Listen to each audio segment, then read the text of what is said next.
You're listening to Hurrdat Sports Radio. Let's lock in on this moment right now. Let's all just be here for a second, right? To the races. 10-5. Touchdown, Nebraska. We are going to go out there today, and we are going to play the way we play. Throws. Touchdown. It's about our football. It's about the things you freaking guys do. His second interception on the season. Multiple flags come down on the return, but it's going to be Nebraska football. Just like if we played these guys at practice. Straight back in the pocket. Rifles a pass. It was tipped. It's picked off by Foreman. He's at the 15, 10, 5. He'll score! RDB. Every snap. What's next? Play like brothers. Sets, throws, batted down. Oh, good enough to Sue. Sue to 20, 15. Hawkins traps him, knocks him. Touchdown, Sue. Play like brothers. Pick each other up. Help each other out tonight, man. Spins. Touchdown, Nebraska. If we die, we die. If we die, we die. Let's see, they're going to put it down, at the 47-yard line. So if he were to hit it, it'll go in the books as the longest in school history. This is an attempt of 57 yards. Does he have enough? Is it long enough? He got it! If we die, we die. If we die, we die. Good morning here on a Friday. It is Hurrdat Sports Radio, live from the Hurrdat Sports Bar and Grill. I'm Ravi Lulla. Andrew Rogers is doing the fist pump over here. I feel like I'm in like the middle of a dance club right now with music like this. He's beating that beat up. Well, you know, if we die, we die. Yeah. That is like the perfect line before the beat drops. Oh, yeah. If we die, we die. Welcome in. We're on AM 590, ESPN Omaha, ESPN Tri-Cities, as well as Twitter and YouTube. That open is the indication that it's time for a football Friday here. I'm ready. On Hurrdat Sports Radio. My favorite animal, the peacock. The peacock is coming up tomorrow, 11 a.m. Listen, if you don't want to buy peacock, we got you covered here at Hurrdat Sports. That's what I was told. That's what I was told. They were over here yesterday working out all the kinks. They were like over here, the entire tech team. I think every technical person that works at Hurrdat Sports, I believe, was here yesterday. And hearing how much it costs after the show. Yeah, we appreciate insane. The investment that they're making to make sure we can watch the Huskers. What did CG say? Like $70 a TV? Something like that. Yeah, it's aggressive. Which, you know, it's cheaper. It's a challenge. It's cheaper at home, but they do that to sports bars. You know, that's why a lot of sports bars don't show fights anymore, stuff like that, because the upcharge. Oh, I heard the UFC fights are insane. The UFC fights are insane. A lot of the like boxing pay-per-views are insane. So a lot of times that's why a lot of them have cover charges. And half the time I'll just end up buying it myself because it's like, well, by the time I go to a restaurant, pay the cover, eat some food, have some drinks, whatever, you know.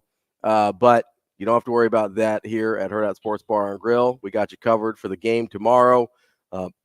Whether you have Peacock or not, I've got Peacock. I'm still going to be here. I don't have Peacock.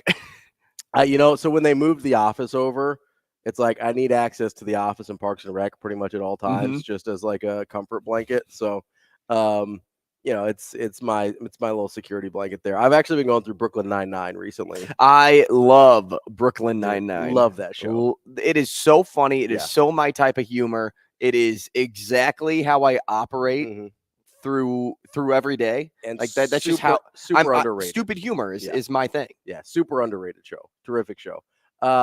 Anyways, yeah, you can watch the game here. We've got you covered with Peacock, whether you've got it, whether you don't have it. Come hang out with us tomorrow. Yeah, I'm going to St. Louis to watch Peacock. You'll be in St. Louis. I'll be here at the Hurrdat Sports Bar and Grill. I think I'm going to try and get a quick pickleball game in before the game tomorrow. You know, get a little movement going, get a little jazzed up. You need a little exercise. Yeah, right? get a little jazzed up before the game.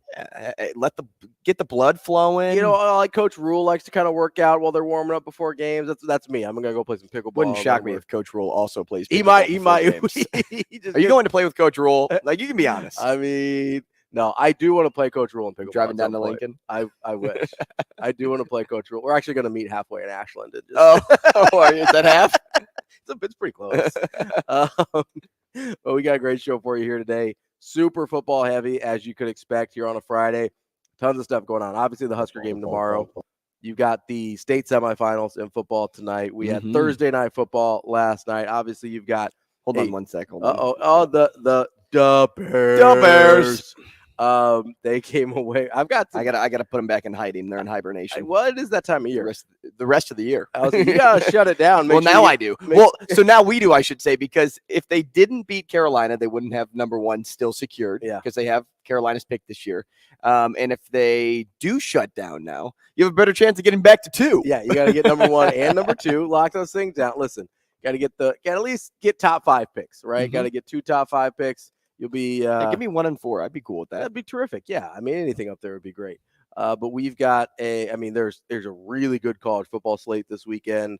Obviously, you got the NFL on Sunday. Which, speaking of, if you don't have NFL Sunday ticket, you come hang out here at the Hurrdat Sports Bar and Grill as well. Hurrdat Sports Bar and Grill just has like everything. They got everything you can want. Games. They got everything you want. But we've got a great lineup. Hopefully, we've got everything you want today as well. We're gonna bump our guest up. It's Michael Rose-Ivey. He's going to be at 7:45 this morning. Why? Well, I'll get to it. Oh. We've got Michael Rose-Ivey at 7:45. He's going to preview Nebraska. And then at 8 o'clock, because we wanted him for a longer segment this week, we've got our guy, old DB, Damon Benning, going to be here at 8 a.m. We're going to talk, obviously, some Nebraska football with him, but really want to get into high school stuff with him as well. His West Side Warriors are going at it tonight, trying to get to that state title game. Another big one here tonight. And then we will talk to Mike Sautter, as always, at 9 o'clock. He's actually going to join us for the whole 9 o'clock hour. And we will wrap up the show, as we always do, on Football Fridays. Which is a perfect day for Sautter to wrap up the whole show, because not only is it high school football playoffs, or just maybe a minor recap of what happened last weekend. Well, I guess not too much, because we did have him on Monday. Yeah, we have him on Monday. So it will be a looking forward with Mike Sautter, but also Nebraska basketball. Yes, Nebraska basketball. He was at both games night. This week. He was. I saw him at the Creighton game. We were up in the press area for a little bit there, having a good time. He was wearing a sport coat. He was looking good. He was looking sharp. Mike Sauter's fit game. He was doing. Oh man, don't blow up his head anymore, though. Listen, you should have seen the shoes he was wearing. They were elite. I'll let him tell you about them. But I got a question, Andrew. Do you have a jersey on? Listen, jerseys are in always, forever. I don't care what anybody says. I will never be too old to wear a jersey. I don't have a problem with jerseys. I know some people get like bent out of shape about adults wearing jerseys. I'm okay with it. Ever. Mike Sautter gets his shirts tailored. I mean, every like button-up shirt he owns. Yeah. Like a normal person would go to your local store, whatever it is, whatever your cup of tea is. You'd pick a shirt off the rack. Say it's a size 17 and a half collar. It's a large. That's all it says, right? And that's the shirt that you wear underneath, say, that really nice sports coat that he had on. No, Mike Sautter gets every shirt tailored. See, I don't get every shirt tailored. I do have some that are tailored, and it is nice. So people have their isms, right? It's kind of what I'm getting at. I'm not knocking getting every shirt tailored. I think it's nice. I think it makes you look. It makes you look and feel good, right? Whenever you have that perfect fitting shirt. Jersey makes me feel good, man. You can't tear me down. I got a question, Andrew. Do you have? No, I'm not listening. I'm not listening, Sautter. And I hope you come in today with a Zach Wilson jersey on, or else you're not a real Jets fan. Yeah, I don't have a problem with the jerseys. Like there's some that I would wear and some that I wouldn't. In terms of at this point in my life, I'm more of like a throwback situation. Like I kind of. Mostly just because I don't like that. I don't want to buy a jersey of somebody that's going to leave and play on a team I hate in 3 years. So see, that doesn't bother me. I'll just get a new one. I know, but then it's like, well, now what do I do with the jersey? So you give it to Goodwill. I like the throwbacks because I know how the career played out, and I know like whether or not they had any issues or whatever. So I like a throwback jersey. I also I kind of like the baseball, not the button-up baseball jerseys, but just like the V-neck baseball jerseys. I think those are cool. I like, there's a time and place for jerseys. So I got a lot of jerseys. Yeah. Like I really am a jersey guy. I used to be a T-shirt jersey guy, and I got made fun of too at my pass stop for wearing T-shirt jerseys way too much. I really don't have a problem with T-shirt jerseys. Those are just shirts. Who cares? They're shirts just with numbers on the back of them. Who cares? Right? So I've got a Curry T-shirt jersey. I got a ton of jerseys, and my favorite one is a college jersey. Okay. Okay. It's from a bordering state to Nebraska. Okay. He used to play quarterback. Okay. And when I say used to, it's within the year. Who am I talking about? Well, Cooper DeJean is not within the year, is it? No, but he didn't used to play quarterback for college. Like he used to play in high school, but so the guy played quarterback in college. Yeah, he actually was the starting quarterback last year at the team. Was supposed to be the starting quarterback this year, but then got into some. Uh-oh. Bordering state from Nebraska. Huh. I don't know. Hunter Deckers. Oh, yeah. It's this all black Iowa State jersey. It is sick. Yeah. And so I let my buddy wear it when I had Omaha hockey last week, and he wanted to wear a jersey to the game. Yeah. Because I mean, just my friend group, we're just big jersey guys. Yeah. And so he's like, I'm showing him. I'm like, you'll probably get beat up if you wear the Cooper DeJean jersey. If you wear Hunter Deckers, it's actually.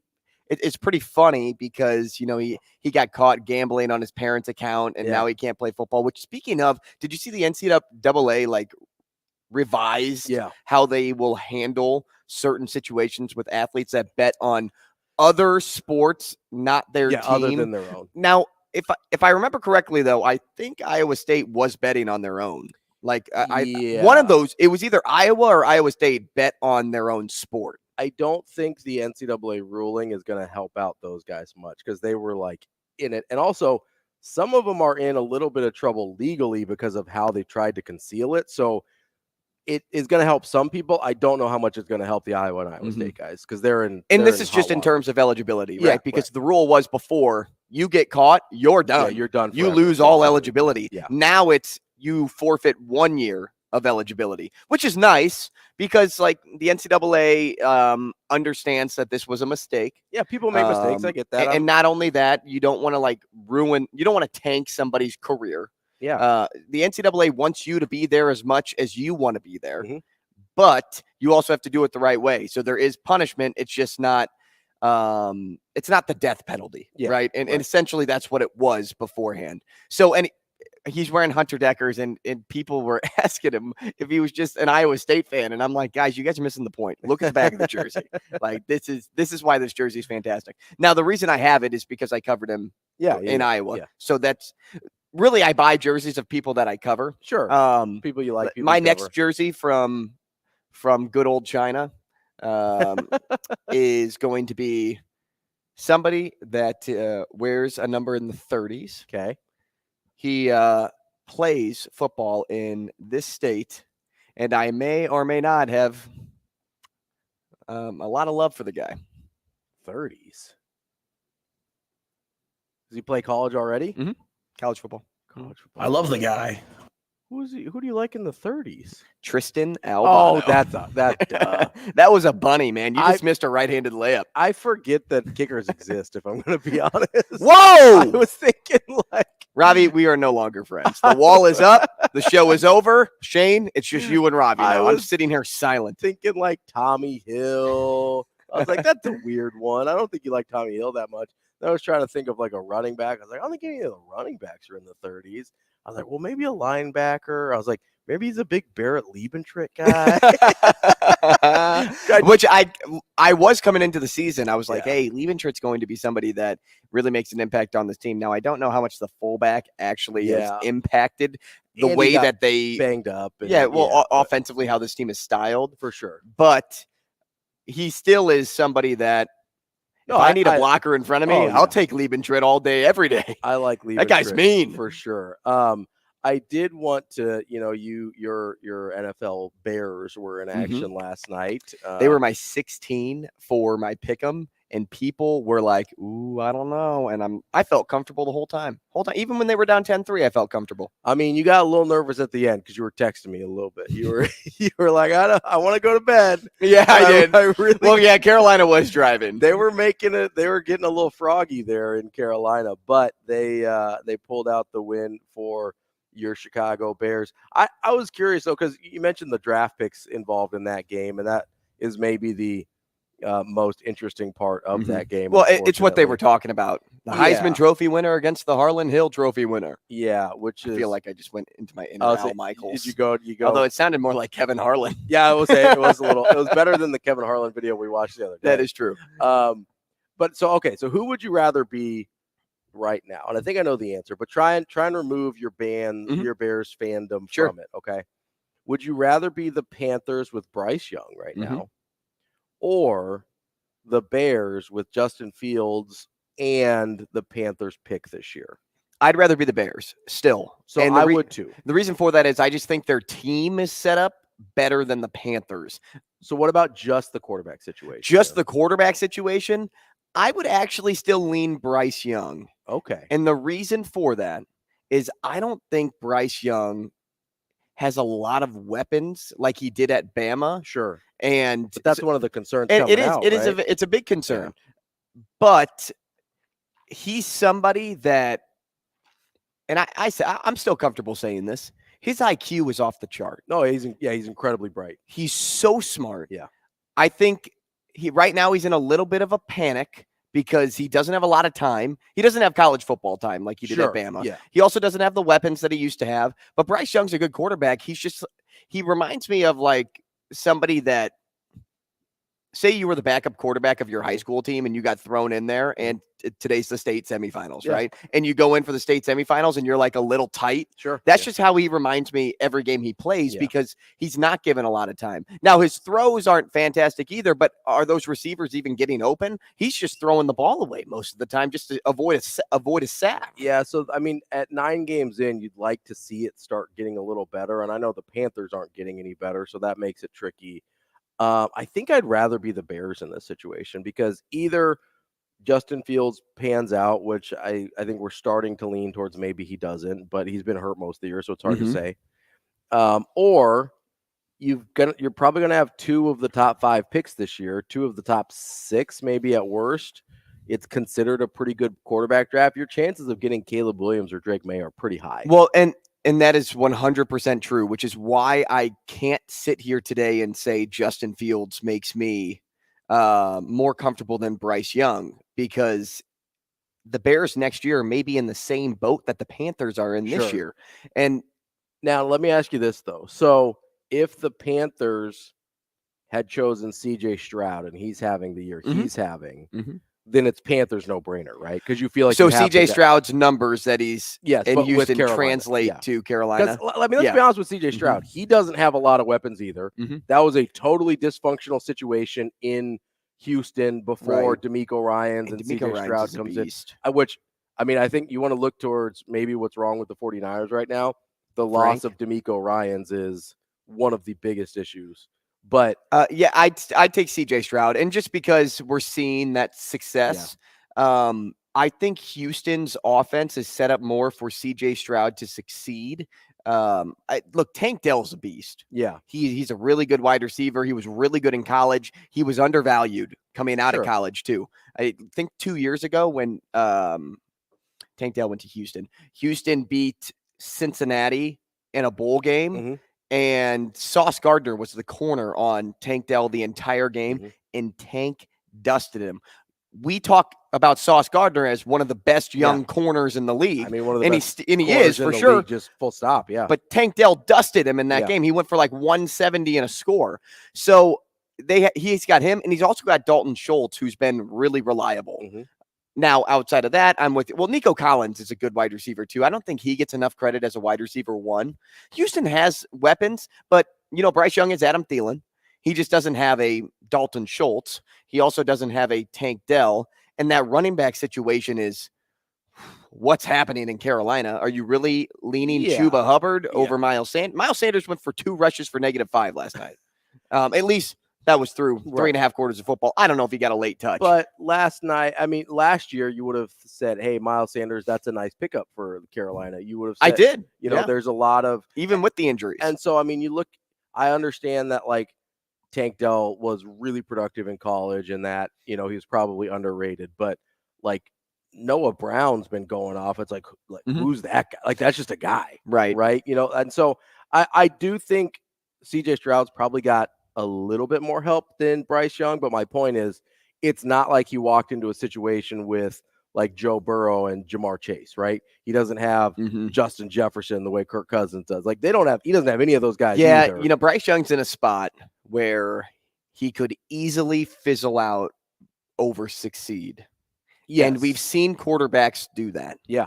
And plenty have done that before. Think about all the quarterbacks the Jets had. Yeah. And listen, and still have. Not all of those are bad guys, right? Like not all of those are guys that couldn't play at all. I'm a firm believer that I think the situation for quarterbacks is way more crucial to their success than a lot of people do. And I think there's way more guys that fall into the, hey, it's conditional on where they end up situation than the guys that can transcend their situation. Like there's a handful of guys in maybe every generation that can transcend whatever situation they're put in. Peyton Manning is probably the best example of the last generation because those Colts teams were terrible. What about Aaron Rodgers when he played in Green Bay? I'm not going to say the teams were awful, but he's somebody that was able to transcend after Favre. Like that's hard to do when you sit the bench for a while. It was a weird situation because of Favre, but that was a team that was set up to win and a generally functional organization, right? Like that's an organization that had been mostly well run. Okay. And so, and he getting to the big game and winning that big game though is a separator. Yes, it is. But there's I wouldn't even put Tom Brady in that category because he was in such a good position. Okay. And there's about 99 other percent of the teams in the league where I'm not even sure if he gets the chance. Does that make him a worse quarterback? No. But if you never even get the chance to show what you can do, like I don't think there's probably 30 teams in the league that Tom Brady never even makes a roster for because they're like, oh, he's a 6th round guy. We already have, I think they had Michael Bishop from Kansas State at the time, and they still had Drew Bledsoe, obviously. And so you kind of look at it and go, do we really need this 6th rounder from Michigan? You're like, nah, we're okay. So like even the greatest quarterback of all time, I think was conditional on the situation he was put in, right? Because you look at the first few years of his career, he was more of a game manager type. And then it wasn't until I think the 2003 year where they went to the Super Bowl where he really starts popping off and having these big numbers. So I don't even put Tom Brady in the category of could have transcended any situation. There's just not a ton of those guys where you could drop them anywhere and they'd be fine. And I think that's the situation we're in with Bryce Young. Ironically, I think the Colts had 2 of them. I think Andrew Luck was one of them because that wasn't a very good situation. And I think Peyton Manning was one of them. Outside of that, you look at, and maybe CJ Stroud's one of them because I don't think that's that good of a situation. And I wouldn't have said he was one of those guys. And it's early, super early on him. But the success early has been really impressive to me. Maybe Bryce Young's one of those second stop guys where his second stop, he ends up looking really good. Or maybe he's one of those guys where he just never gets in that position, unfortunately, which you get with a lot of number 1 picks, right? Because you get put on the worst team. Yeah, because you're on a team that's god-awful, right? Like it's a tough spot to be put in. And I think we lose a lot of talented quarterbacks in terms of they don't end up being successful because of how difficult the situation is. Well, think about it too. When you draft Bryce Young, you have to tell him, hey, you're going to suck for 2 years. Yeah, minimum. Because we don't have a pick next year. Yeah, like we gave up a ton of stuff, including your best wide receiver. Yeah, your top wideout. To go and get you. Good luck, right? It's a really tough spot for Bryce Young. I'd like to see him be successful, but I don't know. That's not a real well-run organization over in Carolina. Coming up next, we've got more on this Football Friday here on Hurrdat Sports Radio, AM 590, ESPN Omaha, ESPN Tri-Cities. We will be back.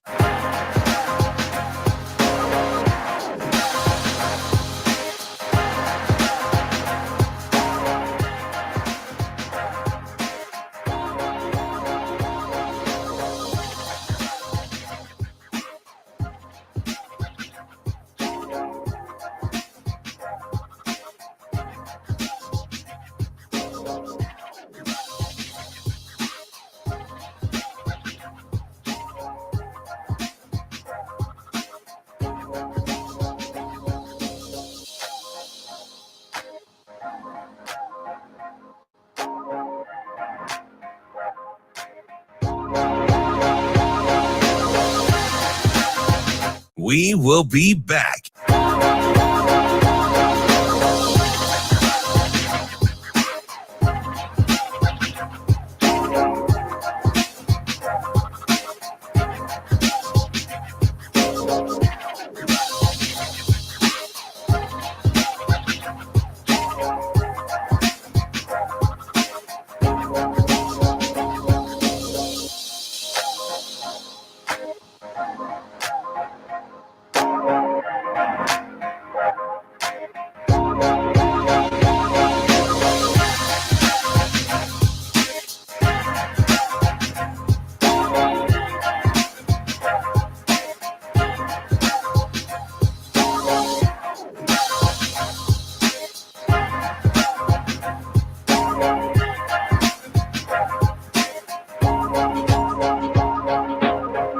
We will be back.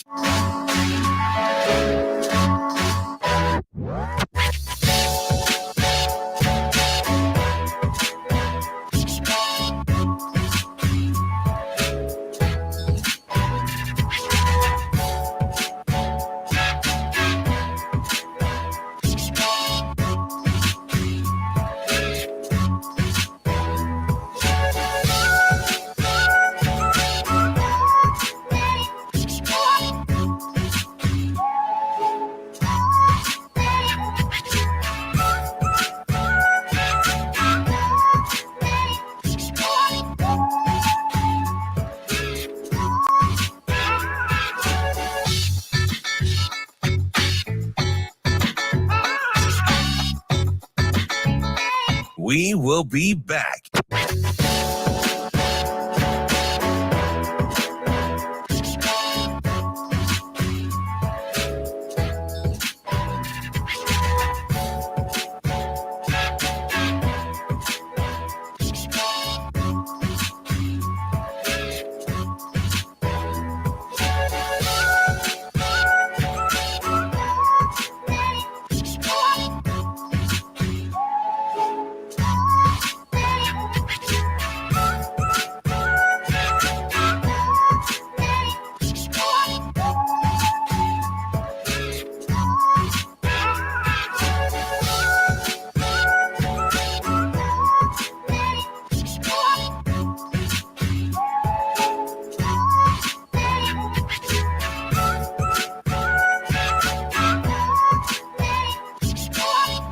We will be back.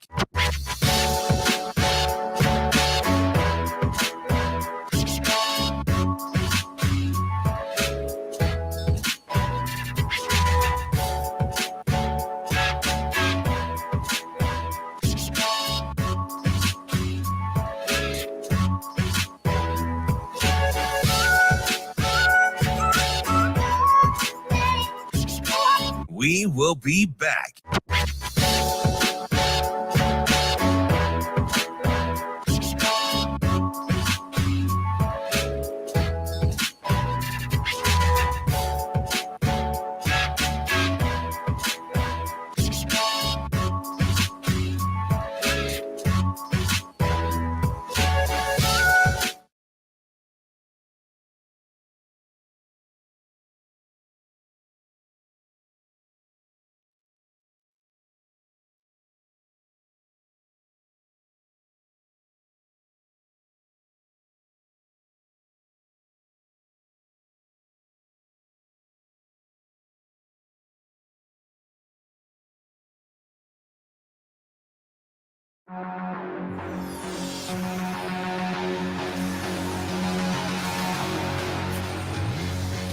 You're listening to Hurrdat Sports Radio. Yeah, my favorite ones are the ones who, and I say this with the greatest respect for these, are the ones who aren't like the 7-on-7 kings. Glenn Foley's, Ed Foley's brother, longtime NFL quarterback. He always called me, he'd be like, "Be careful of the shotgun babies, man." I said, "What does that mean?" They grew up, they're in the shotgun, everything feels good. Like, you watch Talia play, man, he's running around, he's making plays, he's not playing a 7-on-7 league where there's no one around him. Not many quarterbacks. Most young quarterbacks, hey, they get out to their right, they'll throw it down to the left, they run it. He gets out to his left. He's out, might even be more dynamic throwing the ball down the field. So he's playing quarterback, like he's playing the game. And that's what makes him great. And that's what makes him really a special player. And so when you look at the NFL, you look at the guys who are playing at a high level in their own separate ways, right? Like everything doesn't have to be perfect. You turn on Patrick Mahomes, his best plays are sometimes when things do break down. And so I think the thing about Talia is he can play from the pocket. He can play from outside the pocket. He can throw the ball deep. He's got great rhythm. Doesn't get balls batted down. So he's just an all around great player.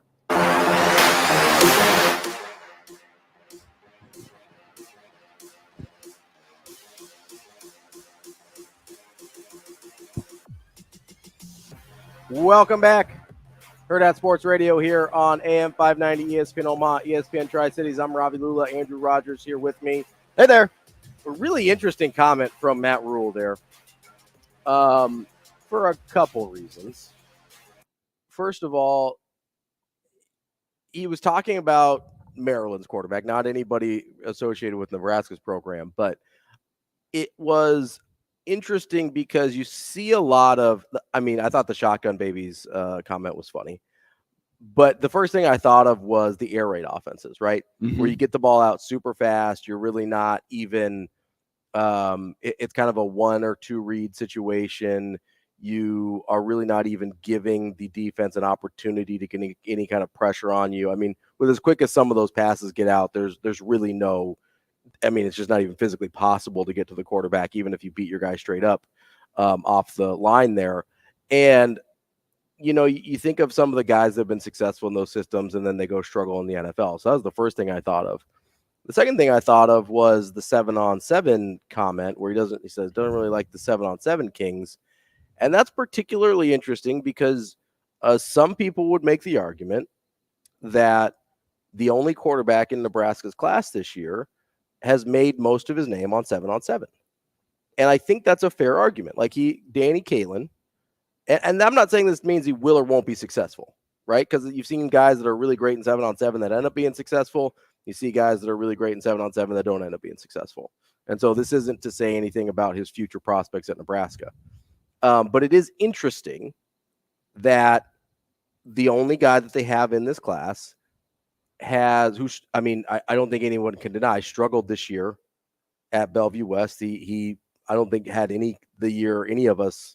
Well, he didn't have a year that he would be happy about. Yeah, that he would be happy about, that any of us would have expected from a guy that was that highly touted and rated. I know they had some injuries and stuff like that, but it was interesting to hear him say that when you could make the argument that most of Danny Kaelin's recruiting interest and his reputation came off of 7-on-7. And so to hear him explicitly say that in a press conference, I thought was really interesting. Yeah, a little bit of both, right? It came from 7-on-7, but it also came a lot from camp. Like Danny Kaelin's a really good camp kid. Sure. Shows off his skills well in camp when there isn't a lot of pressure, but he can really huck the football down the field. He's got a lot of arm strength. A lot of arm talent. He's got good footwork in camp. There's just a lot of things that prototypical size. There's a lot of things to like, which is why, a lot of kids take that knock of being so-called camp kids and can that translate over to live game or even the college level.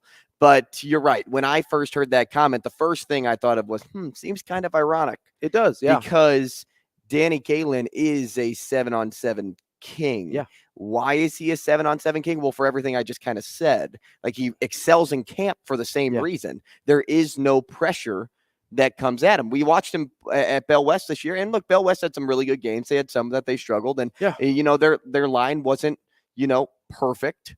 And I saw him against more than just Westside. I saw him, I think, once against Westside and twice against other teams. But even against Creighton Prep to open the year, the first game that I took note of was every time the ball was snapped, it seemed like I have to go to my first option. I look one way, I throw, because it seems sort of panicky, right? It wasn't like wait for the best throw or look off and go to my second option. It was, no, I'm just going to throw it. Now, he had to deal with wind conditions in that game too. And the wind was tough, but you would hope throughout the game that you'd be able to find your touch, and that never happened. But look, this comment is interesting because when you want a quarterback like Talia Tagovailoa, when you want somebody that plays like him, has the experience that he does, but also knows he's good. Like, because really when you're a quarterback, you have to know you're really the good. confidence is as important as anything. The ability to roll out, which Talia doesn't do too often. I mean, he rolls out and throws. He doesn't roll out and run. Yes, yeah. But the ability to move away from your pocket. He's mobile to throw, not mobile to run. Yeah. Right. And put yourself in an uncomfortable position, whether that is throw across your body or, throw the way your body isn't going, and complete passes and be successful and throw for 400 yards. That's what Rule is saying by, hey, he's not just somebody that drops back to pass and throw. Right? Because that's what you do in 7-on-7. You take the snap, you drop back, you look around for days as long because as you have no pressure, and then you throw. It's the same thing in camp, right? You take your snap, you do your footwork, you do basic looks, but when you don't feel any of that pressure, whenever you are in a position where you don't feel like somebody's going to smoke you at any point in time, it's easy to be good. And especially if you've got a base level of physical ability. It's easy to be good. And that's every sport, right? And if no one's closing out on me and I'm shooting a 3, it's easy for me to shoot a 3. Now, here's the part that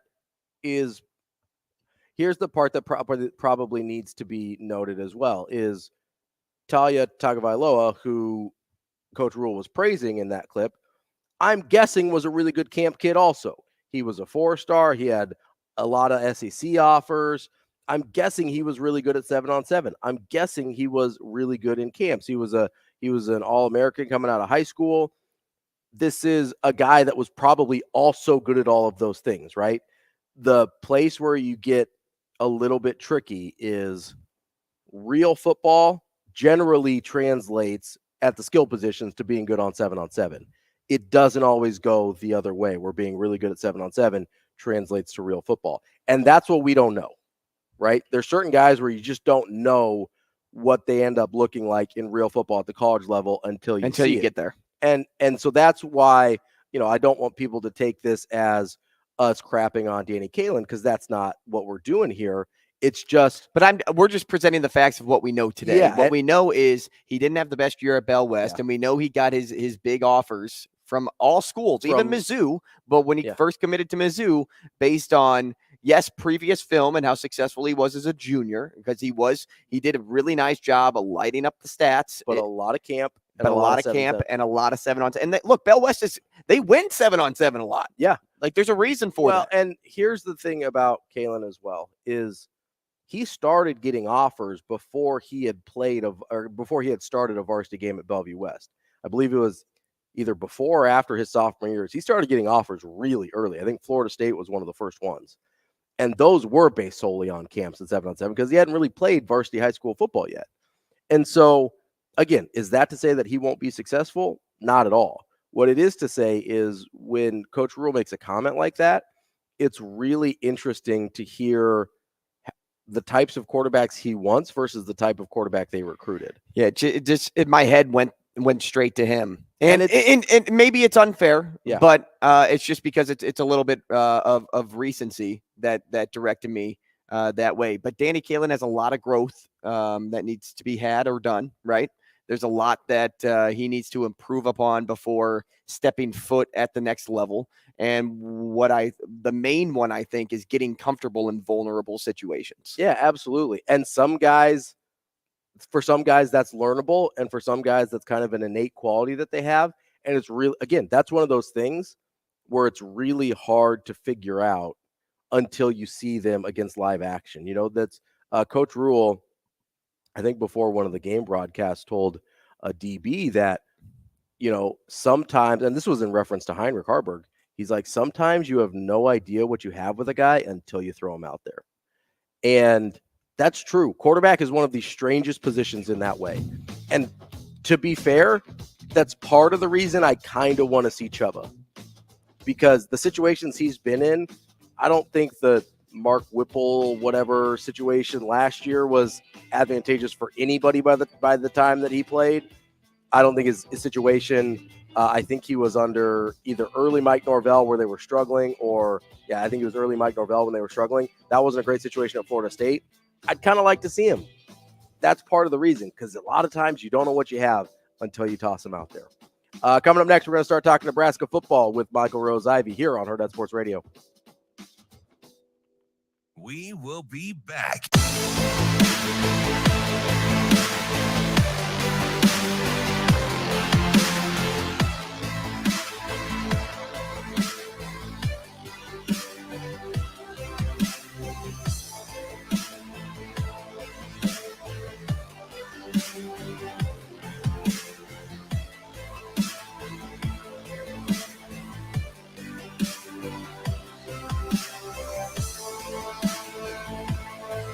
Bunch set to the right, pistol look.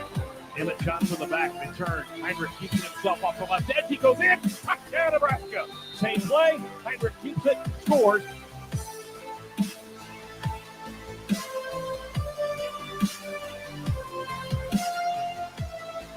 Emmett Johnson. Here's Johnson. In the backfield, play fake turn, and a wall spin for a touchdown, Harburg. Nebraska takes the lead.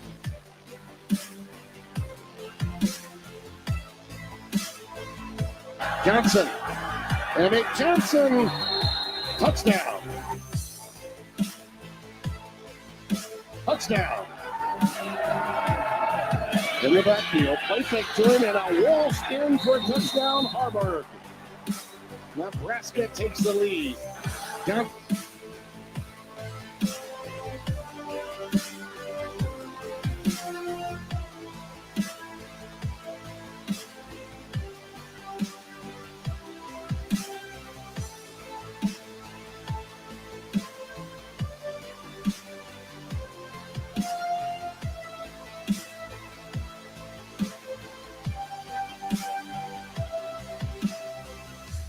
We will be back.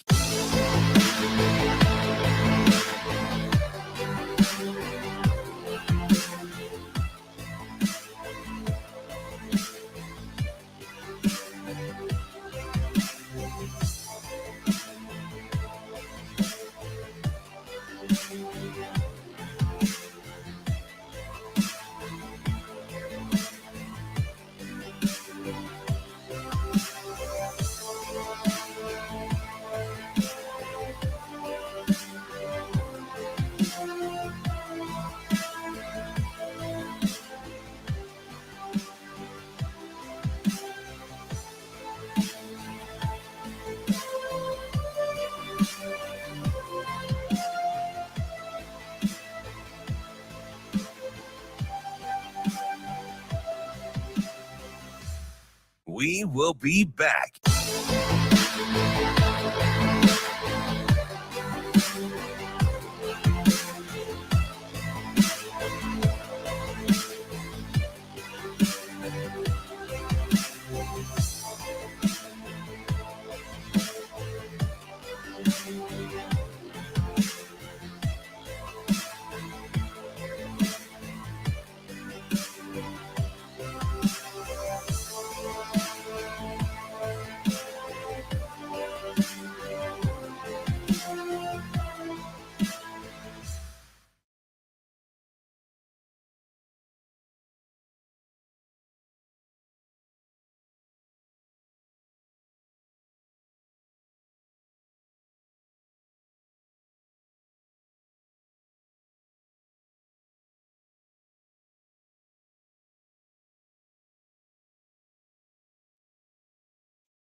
You're listening to Hurrdat Sports Radio. Johnson. Emmett Johnson. Touchdown. In the backfield, play fake turn, and a wall spin for a touchdown, Harburg. Nebraska takes the lead. Wrapping up hour number one here on Hurrdat Sports Radio. I'm Ravi Lulla. Andrew Rogers here with me. We are on AM 590, ESPN Omaha, and ESPN Tri-Cities. We are joined now by our Football Friday friend, Michael Rose-Ivey, former Nebraska Cornhusker, current high school coach. MRI, how you doing this morning? I'm doing good. Doing good. It's a little cold out here this morning. A little chilly in our neck of the woods here as well. We're hoping it warms up a little bit for tonight's high school. They say it's chilly in Seminole season. That's right. That's right. That's what we do. Football weather. That's what we do in Nebraska. You remember that, don't you? I don't partake. See, I'll eat them separate. I'm not putting the chili on the cinnamon roll. I'll eat them separately, though. Yeah. They are not going to be eaten in the same city, and I will tell you that much. It's a lot of carbs. You got a carbo load. Yeah, that's the reason. It's because of the carbs. Michael, let's look back real quick before we look at Maryland to the Michigan State game. I think you can make the argument that Nebraska really didn't play that much differently than they had in the 3 wins preceding that. They had a couple more plays that the defense gave up, a couple more splash plays, especially with the secondary. What did you see in that game that was, I guess, anything that was concerning for you moving forward on that side? I just think the ineffectiveness, I guess the lack of efficiency in the run game, the ability to get key first downs in short yardage situations, running on early downs. I think that's one of the, even when it looks at third down, obviously Nebraska wasn't great on third down or fourth down. But the first down efficiency and just being able to get at least 4 yards. We tracked that at high school. Probably every college tracks it, just get 4 yards on first down. And when they're not able to do that, it puts them obviously in a disadvantaged situation, second and third and long, because now we're forcing, Harvard to be a pass first, kind of guy, and maybe be able to make some plays happen with the Campbell game. But, with the amount of young receivers and, kind of how things are smoothed up, it's not an advantage for Nebraska in those long third down situations. So I think, getting more efficient in the run game is something that they have to key in on as they close out the year. Because I know that's something that they want to hang their hat on and be able to run whenever they would like to. So that's probably the most concerning thing I would say. Being able to be efficient in the run game. MRI, we just got done in the previous segment talking about Talia Tagovailoa. And you played with great quarterbacks too, Taylor Martinez, Tommy Armstrong Jr., just both QBs that were outstanding talents at the university. Guys that can not only light up the stat sheet, but play janitor to clean up mistakes around them. Maryland has that guy in Talia. So I guess my question to you is just how nice was it to play for a team that has a player that, can be that person for your squad week in and week out that can play janitor? Yeah, it definitely kind of puts, it takes a little pressure off of people. But I think for a defense, I think it puts more pressure because, that, if this guy is giving his all and he's helping us get out of bad situations more times than not, at some point you want to be like, well, let's not put him in those situations, I think what Talia does very well is, cipher coverages. Obviously, he's been around Coach Loxley, for quite a time.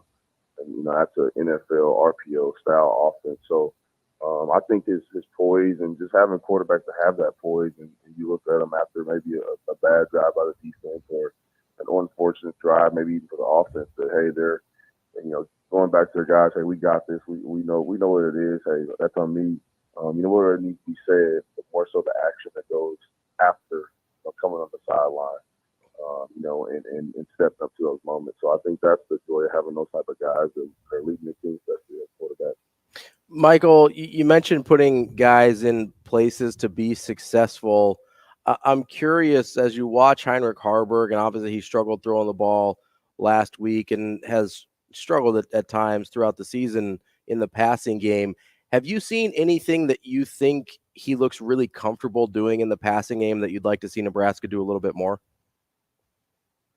The only thing I would say he looks comfortable with, maybe more so when he's able to use his legs and get around the edge on bootleg type things.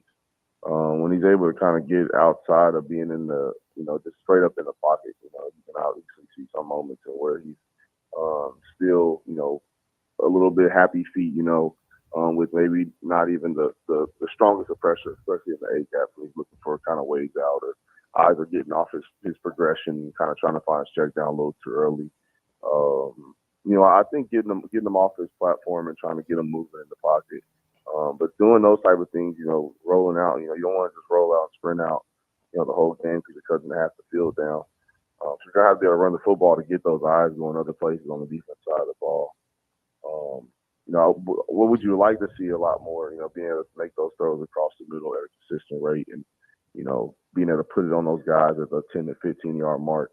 I think that's what they're missing. I think everybody, obviously we want to be a physical run first, pound it at you. But, just the way defenses are structured nowadays, a lot of guys are defending the pass in a way to get to the run, meaning, we're gonna fit, our run fits are based on our pass coverage, right? So if I got the flat, that's going to tell me where my leverage is going to be, right? Regardless what position or where you're at.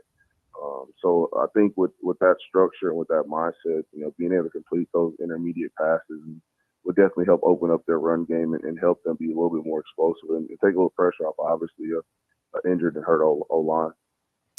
Michael, you mentioned rolling out and maybe cutting the field in half and how that can be a negative, but for a guy like Haarberg that has at times struggled to make the right reads and is thrown into double and triple coverage sometimes, is maybe cutting the field in half so he doesn't have as much to look at, maybe a positive as well? Yeah, and that's the catch-22. You cut down his reads and make it more simpler, but you also do that for the defense, right? Mm-hmm. You don't, you kind of get that same focus in, and then kind of start adjusting your coverages. Obviously there's going to be somebody in the short flat, and somebody going to be in the deeper intermediate sideline area. So it makes you, kind of predictable, and that's kind of the situation they're kind of in. Is, figuring out how can we be efficient enough to run the football, including Haarberg, in the running back like the and being able to pass. Obviously I think he had 28 pass attempts. I don't think that's anywhere near where they want him as far as pass attempts, at a game. I think a solid 15 to 18, and that means you're running the football really, really well. But obviously, like I said, with the O-line, they're trying to figure out what the team, what can be able to give them the best result with those guys. So, I think the sprint out stuff could be stuff they can use, in spurts, especially third downs. So I think that's where the eyes get big for him are definitely on those 3rd and 8, third and long. So, maybe using those things on some 3rd and longs to be able to just cut his vision down, give him 2 options. Hey, you're either going to throw it to the first guy in the flat, or you're going to run it and take it up the sideline, and we'll punt it and play good defense. So, I definitely think it helps, but it also is, like I said, catch-22.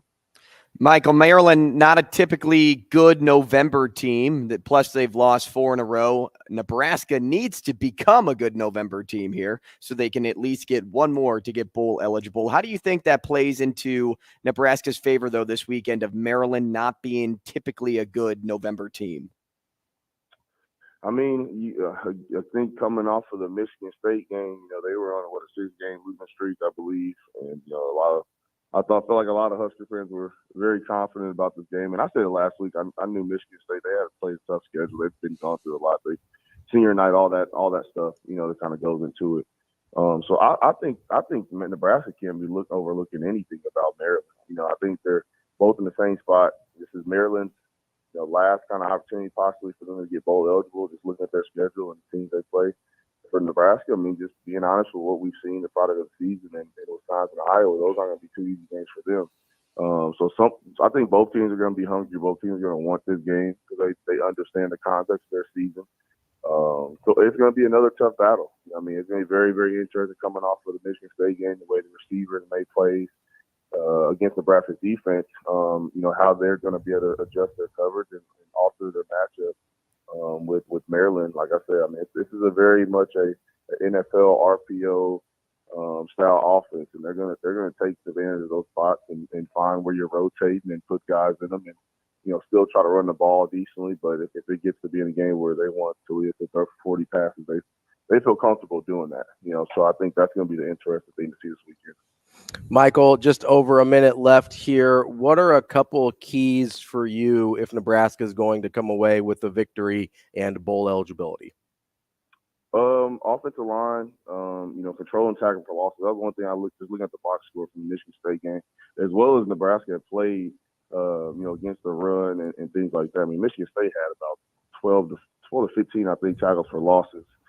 throughout their defense. So I think offensive line controlling the tackles for losses, defense, how they match up in the secondary, what are going to be the new, things they're going to do this week to be able to control the passing game and not allow those big plays. And then obviously you're going to have to heat up and get after the quarterback, and then obviously take care of the football. So we look for those things, and I think Nebraska, comes away with the win this week and gets ready for Wisconsin. That's Michael Rose-Ivey, former Husker, current high school coach. Michael, we appreciate you as always. Good stuff. We'll talk to you again next week.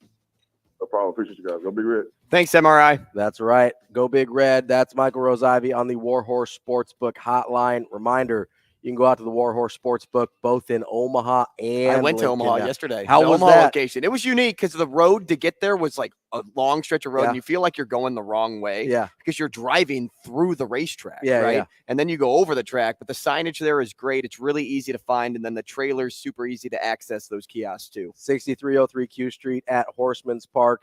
You can go to the Warhorse Casino website or the Warhorse Casino app and build your bets, and then head out to Lincoln or Omaha. We will be back.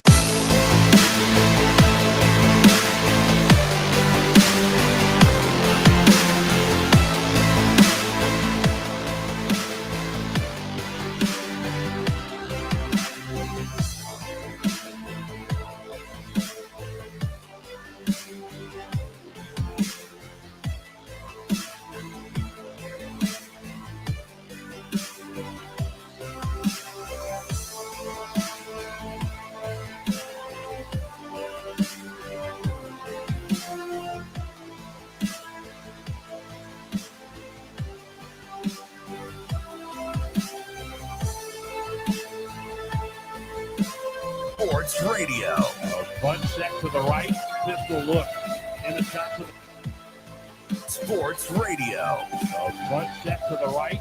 Pistol look.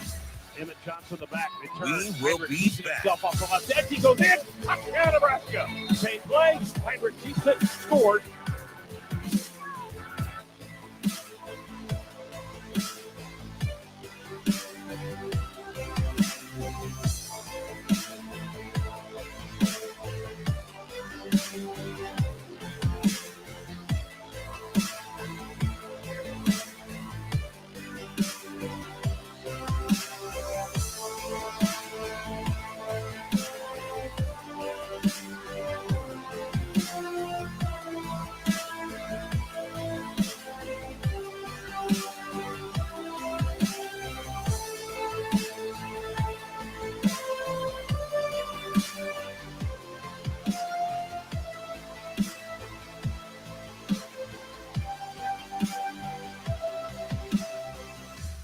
We will be back.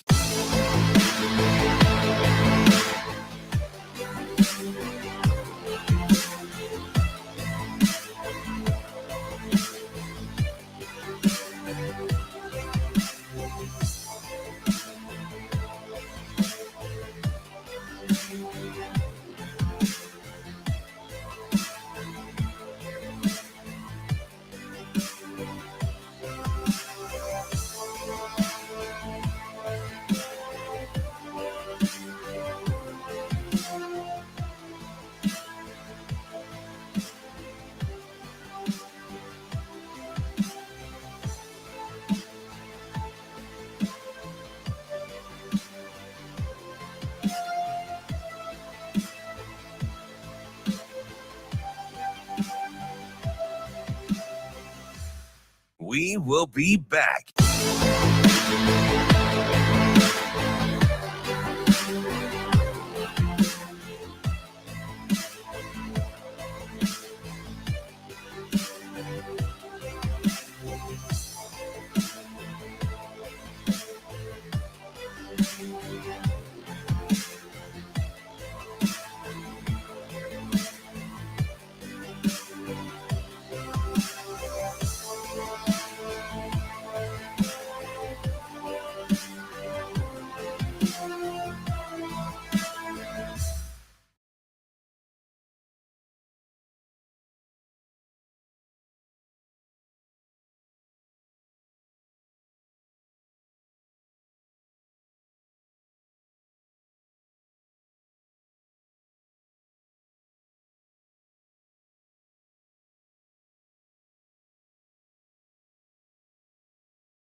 Welcome to Hurrdat Sports Radio. A bunch set to the right. Pistol look. Emmett Johnson the back. Return. Heinrich keeps it himself off the left edge. He goes in. Touchdown, Nebraska. Same play. Heinrich keeps it. Scores. Kicking off hour number 2 here on Hurrdat Sports Radio. I'm Ravi Lulla. Andrew Rogers with me. We are live on AM 590 ESPN Omaha, ESPN Tri-Cities, and we are joined now by old DB. Damon, how are you this morning? I'm good, man. How are you guys? What up, DB? I'm trying to make it, man. How are you, AR? Good. It sounds like you're underwater. All right. Well, man, I attempted to walk across the parking lot from the school. My left knee back up. One more. As DB adjusts. All right, how's that? Oh, that's Yeah, much there better. he is. Much better. There we go. Oh, man, this is no fun. We just, we had to hear that sweet voice of yours. That's all. Oh, fuck. You should get in my head sometime. It's an awful place to be. DB, you want to start with high school? Or you want to start with Nebraska? High school. It's your show, man. High you guys school. do what you do. High school. Okay. All right. I guess we're doing high school. Come on. All right. High school's fine. So, High school's fine. I'm rocking, I'm rocking my West Side football gear this morning. You guys have a big semifinal matchup with Millard West tonight. But before we get to that one, I want to look back at last week's 49-0 win against Bellevue West. I know that was a game that you were you were pretty tuned up for. You were pretty tuned up for with that one, the way some of the narratives were going from the first meeting to this one. I guess just as that game's playing out and afterward, what are your thoughts and kind of feelings about that? As people were kind of trying to find a way to maybe say you guys weren't going to perform the way you did the first time, and then you went out and won even more the second time. Yeah, this is weird, right? Both you guys know this just from being around me all the time. And I've said this since like the summer, right? And I for whatever the reason, for a team that's played in I think the last 3 state championships, this is an edgy team. There's always something that seems to like be bugging these guys, and they're never satisfied. So like that's kind of the cool thing. The whole mantra and theme in the off season is to climb the mountain. We want to elevate and just try to get better every day. It's very, very competitive. And so like when the season started, getting motivated was no problem, right? A lot of it stemmed from, and I'm honest, right? A lot of it stemmed from, the recruiting angles, the recruiting narratives. I felt like our guys, because some aren't as heavily recruited as they play, like they just dialed in, right? And it's not so much of, well, we don't talk about that and it's not that big of a deal. You know what? Like for some of our guys, it is a big deal. And I think motivating themselves to be the best version of themselves every day has kind of been the driving force. And these narratives seem to kind of set themselves. So for last week, it was, hey, we're healthy this time around. We feel better about ourselves. We're playing well. Okay, cool. So for our guys, it's like, what more do we have to do? And I'm not saying that that's like, sometimes it just is what it is. Like, however you get motivated, you get motivated. And we play up to that, like as coaches, right? Because, for us, it's competitive too. Coach Samanji was away at his funeral, and he's calling us or texting once a day just to make sure, how's practice going. And, he's watching Inside Run Game, and he says, hey, I want my D-line, make sure they get 2 to the tip. And, when they run, so it's highly competitive, right? And we don't run from that. We don't. We talk about it a ton, and it's how we stay sharp every day. Coach Huffman asked me a couple of weeks ago. He said, "How do you get your guys to play so hard every down?" And I said, "It sounds corny, but what we talk about, what I talk about all the time is to maximize every single play and do it once in a row." And that's kind of become the standard. So as this game unfolds last week, and we felt defensively like we had a really good game plan, and we were anxious to see that. I told you guys there's a couple wrinkles that we wanted to see, and just to see how if they could figure out what was going on, and the kind of the cat and mouse makes it fun, right? That's the competitiveness from the coaching standpoint. Mm-hmm. And so, our offense kind of shot itself in the foot early on the first drive or so, and we punted, and then they turned it over early. I think he got a bad read, threw us the ball. We scored early, and then it's like game on, and the whole game changed. I think, in my opinion, they had the big play. They got it down to the 1. They turned the ball over, and we go 99 yards and score. And we're just not like, you just can't. Obviously, you can't do that with us. But the thing that makes it really, really bad is this team is unbelievable when they smell blood in the water. Mm-hmm. Everybody kind of pretended that, that Millard South game, right? I go back to that, and it's like, okay, the drive they scored on, they had no business scoring, right? I mean, they caught three balls that weren't complete, right? They got points, and then they got the defensive turnover, and our guy got rocked, and I don't think our guys kind of manufactured this deal like, oh man, they're happy our guy got hurt. I don't know if it's true or not, right? but it's I could feel it on the sidelines. Then we come out and we score however many unanswered and close that game out, right? So that's just what they do, and it's a unique senior class. And so when we went 99, they're like, oh man, game on. And then it got to be 28 or whatever, and then we're playing against perfection. Mm-hmm. It's like, okay, we're not, the scoreboard is no longer really the thing at halftime. All we talked about is how perfect can we be. Mm-hmm. And we talk about it on offense, we talk about it on defense, we talk about it on special teams. So as that game, started to get away, like our guys, like they just want more. And I think it sets up well, this week with Millard West, because it's such a well-coached team. And I got a ton of respect. Coach Long's actually a good buddy, right? We talk a fair amount, and he's always got good offenses. And Coach Peterson, even though sometimes I think he doesn't always like me, I just a lot of it is just his personality, but he's a great coach, and I think a ton of him. And so now the new thing is okay, this staff is held in pretty high regard. They're pretty multiple on offense, right? And so the new challenge is, okay, how good can we be against their staff? And then we meet on Saturday, we meet on Sunday. It's okay, how can we get what's in our head into what our players have to do? And then by Wednesday, we kind of see where we're at, right? And it's just I just like the fact that for a team that has had a fair amount of success, there's always some challenge.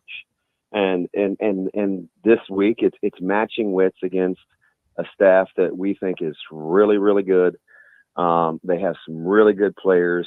They do some things on offense, and especially in their run game, that could present some problems for us. And I know they're going to have some wrinkles, right? I saw a couple of their plays or their formations with Chicago. The play where Scott had the little reverse. They were in the truck formation, a little bunt set, and they kind of pitched him the reverse, and he comes around in for the Bears last night. Yeah. And I remember. I filmed it off the television. I sent it over to our staff. I said, hey, this could be in Millard West repertoire. Same formation, same 3-by bunt set. They're in truck a ton. I call the formation. They're in truck a ton. You see the puller, like this and trap. There's a couple things that we have to be ready for that we don't necessarily haven't seen on film, but we think could be the counterpunch. So that's just how it works with this staff and what they bring to the table for Millard West. So I mean, we'll be on our game and it's at our place. So we're pretty excited. DB, I want to switch over to the Huskers now because I know you touched on this a little bit on Big Red Wrap-Up the other day, but I wanted to hear your thoughts again for those that may have missed it. This was originally pointed out to me by one of our listeners, but I thought you were spot on reacting to how Coach Rule spoke about Harburg, indicating he really is the only one that wants to be out there. Now, I don't want to put words in your mouth if that's not exactly how it went down on the show, but did that take you off guard at all, hearing Rules speak to that on Monday, a game where many were complaining to see another body under center? Yeah, it did. And the week before that, I told some folks out in Nebraska City that, they had asked me about Sims. And I said, I think Sims, I have to be around him a little bit more, but maybe he could be a guy that is okay with being okay. Like he's okay with his situation. And I'm not sure. I was speculating, right? Because I felt like the way Nebraska was turning the ball over and kind of how they had been really inefficient on offense, if they had a viable option to compete emotionally, I felt like they would go to it because they're not, it's just not the type of staff that's going to stand pat if they have some other options. So I said, okay, if it's not a talent thing, maybe there's nobody else in that quarterback room that wants the job. But I didn't think much of it. I kept, whatever, the game unfolds. And I heard him say again in the postgame, hey, I never gave any thought to, quarterback change, H2's our guy. He didn't say H2. I said H2, whatever. Everybody gets a nickname, right? Yeah, you're a nickname guy. But then when he said it at the presser, I was like, am I hearing what I want to hear?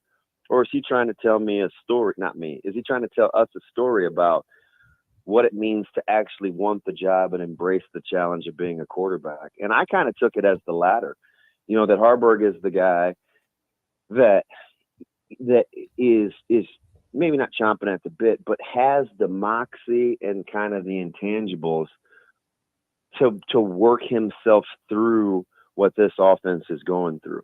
And maybe he's the only one with that kind of temperament. You know what I mean? Like being ugly aesthetically and not having a ton of big plays and kind of like that's not for everybody. And remember a couple of months ago, I said, gosh, I wonder if Sims would have or another quarterback. I wasn't using Jeff. I said, if another quarterback would be content with saying, hey, we're going to play it this way.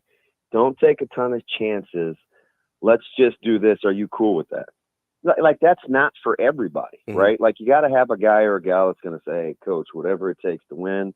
It may take some of the shine off what my real talents are, but whatever, however that works out. And so maybe Harburg is that guy. And that's kind of what I heard in the presser. And I think Nebraska is fully content for this year to just hang in there. How can we best outlast our opponents? It's like a heavyweight fight, right? The Big Ten West.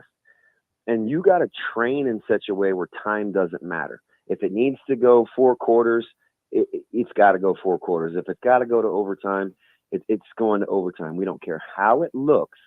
Let's just get this thing into deep water and see if they can swim. Like they've kind of embraced that. He wants bad weather. He doesn't really care if it's ugly. He talked about a 31-17 ugly win. Like he's telling you he doesn't care what it looks like. He's trying to develop resolve. He didn't think going in when he inherited this program that emotionally it was where it needed to be to compete at a high level in heavyweight championship fights. And so to take this thing into deep water is just as much mental as it is physical in terms of the way that they train. And I think he's got a quarterback that embodies that. Doesn't care how it looks. I'm going to hang in there. I know people talk crazy. I know I've got my warts, but I'm just going to keeping on, right? And I think in some weird kind of warped sort of way, the team has kind of embraced it, and they definitely embody it. We'll just see if they can continue to hang in there, because as we saw, Lady Luck finally ran out, going negative in the turnover column.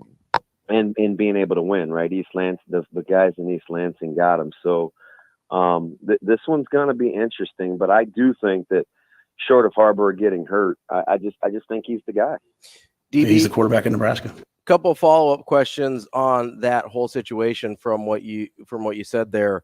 Kind of got my wheels turning a little bit. Number one, with the Harburg mentality that you're talking about, is that something in your experience that's natural, or can it be learned?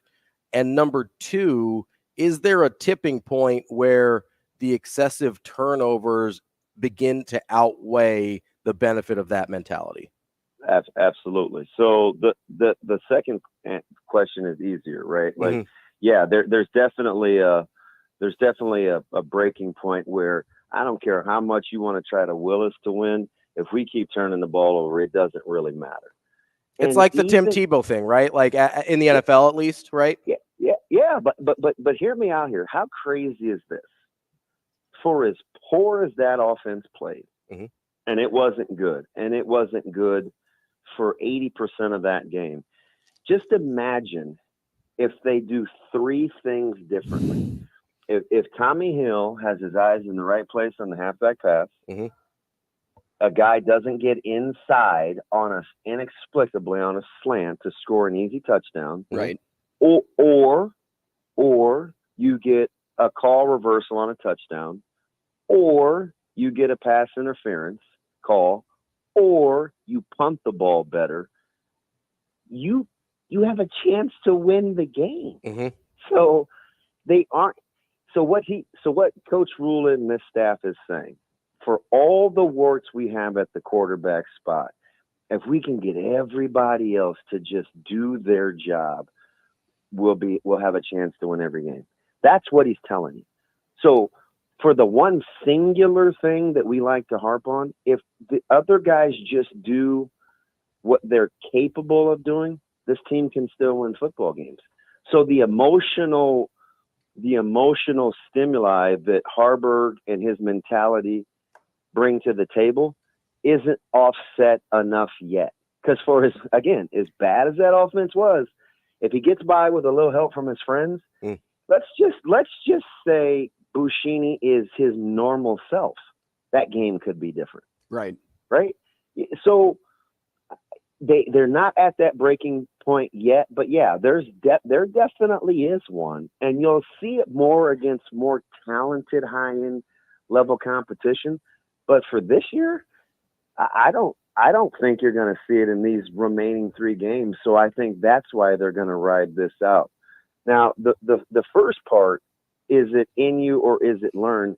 It can be perfected, but you have to start with the seed, right? Like you have to have, I think, the competitive seed. You can grow it, you can water it, you can nurture it.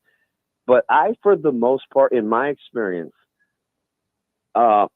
people are either competitive or they're not. Now, they have varying degrees of perseverance. That can definitely be developed. But I do believe you need the seed. I talk about it all the time where you'll be in conflict with someone or you're in a discussion, and sometimes it will boil down to like the whole nature versus nurture thing. Well, how many times are you in competitive environments? Have you ever been coached before, whether it's on the job, whether it's in a real sport? How many times have you had people tell you something wasn't good enough? You've been reprimanded. You have to bounce back, i.e., hey, listen, you got to get in the gym. You got to shoot it more. You got to be a little faster. You have to be a little stronger. Or, hey, you got to show up to work. Like whatever it is, having somebody tell you that currently what you're doing isn't good enough, and you have the wherewithal to hang in there because you know that it's for your betterment, and you keeping on. The majority of people aren't built like that. So usually it's people say something negative to you, or they tell you something isn't up to par, and it's like, oh man, what do we do now? And so that I do believe it's that you have to have at least a little bit of that in you to begin with. Now, can it be developed and crafted and owned? Absolutely. But you got to have a little to start. DB, I want to take a moment and talk about the perfect example. Okay. So like X person, is the reason like this thing works out. And so what I mean by that is like the Elliott Brown story fascinates me, and how he's just the perfect example of what Coach Rule is accomplishing at Nebraska. How much is that story an embodiment of the culture and the standard that Rule has set forth in this program? It's exactly so that, and you can't script that, right? You can't know that a guy's going to be hobbling around in a brace and be good enough natured and other centered to want to invest in other people, even though it's at his expense. Because you remember I always say the real magic happens is when you can cheer for other people, and it may be at your own expense. See, that's what he's doing.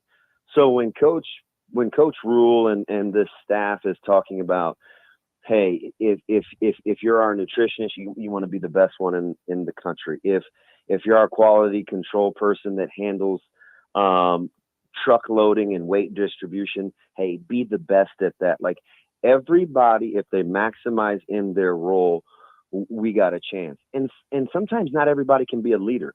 Sometimes you have to be a good follower.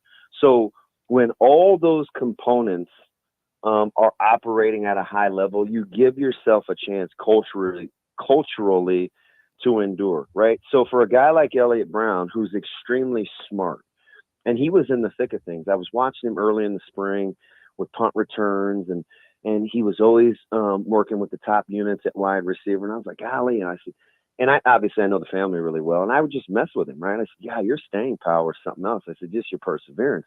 And he would have some joke, or because he doesn't take himself that seriously. So he's really good natured in that regard. And the funny thing about that is I went out to the field early in East Lansing. I wanted to see the grass, and I loved the way that it smelled on the turf. And so I'm just down there kind of doing my own thing. And there's only about, 35, 40 players out there. They're not in gear. It's warming up to the warm-ups, right? And here he is kind of hobbling along the other side in Nebraska's bench, and he's just working with a couple of receivers schematically in the corner. And I messed with, he stopped and he's like, hey, DB, whatever. And I said, you got to have some value when they bring the guys that aren't really playing. I said, that must be rough. And, he cracks a joke. I won't say what he said, but as he's leaving, he's just like, hey, I'm going to work on my abs now. Cause I always tell him he's more interested in how he looks than he is playing. It's just kind of a running joke we have.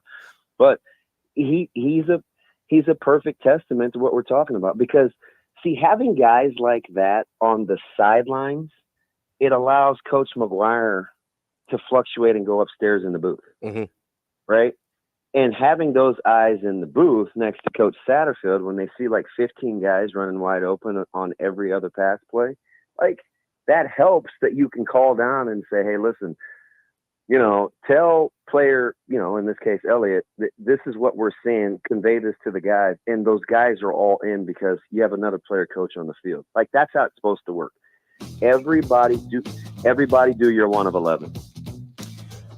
DB, I wish we had another Good Lord. 30 minutes with you, because you got my wheels turning all up in there. I'm hugging the knowledge right now. We're gonna have to.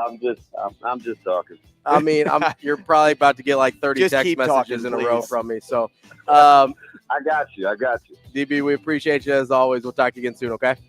All right, man. You guys do good work. Have a great rest of the show. Hey, thanks, DB. That's our guy DB on the War Horse Sportsbook Hotline. We are going to have our keys to the game coming up next on Hurrdat Sports We can't Radio. compete with him. I know. We'll do our own thing, though.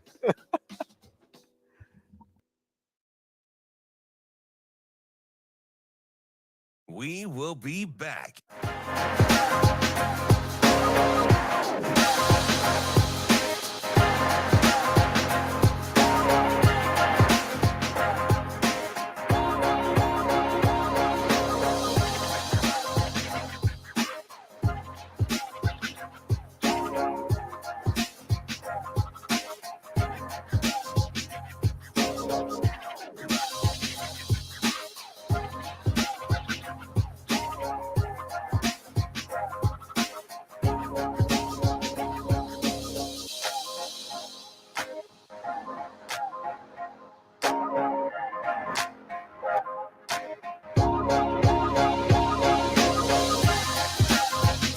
We will be back.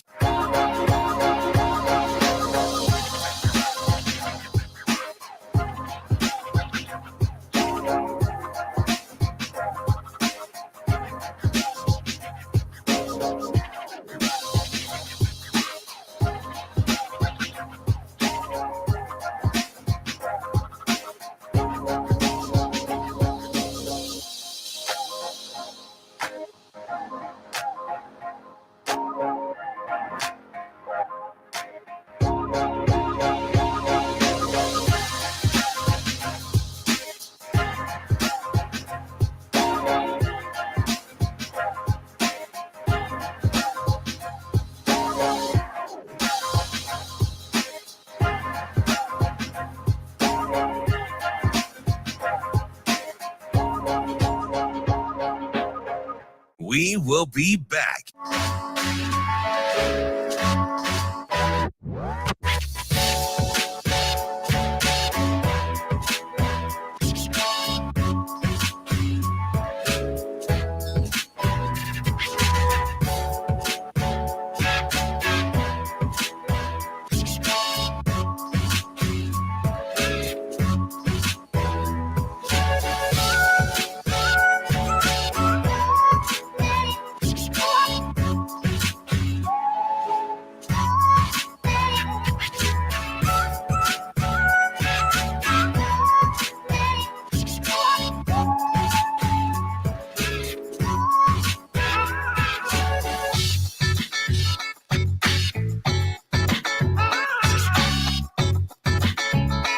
We will be back.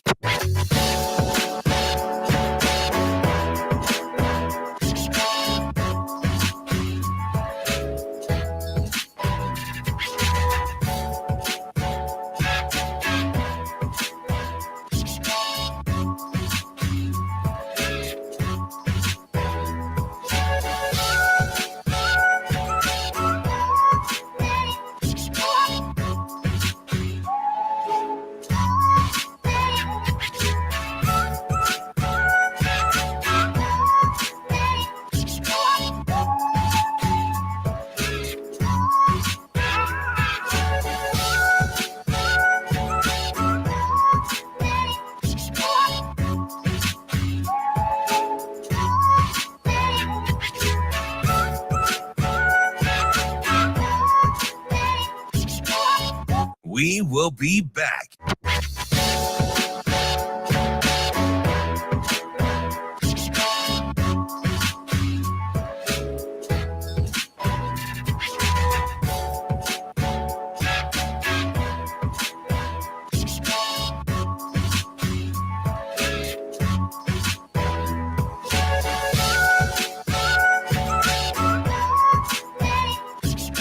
We will be back.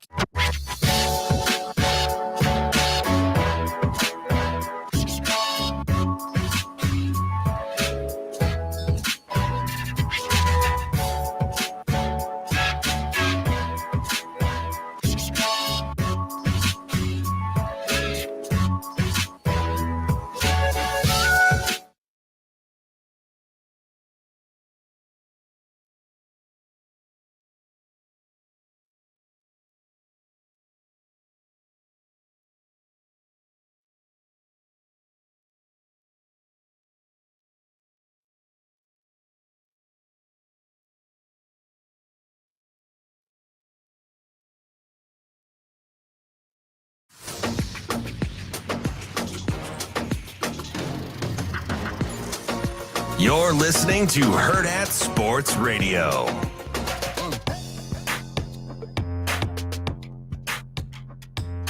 We're halfway through the show here on a Football Friday on Hurrdat Sports Radio, AM 590 ESPN Omaha, ESPN Tri-Cities, and we're brought to you by our friends at the Teammates Mentoring Program.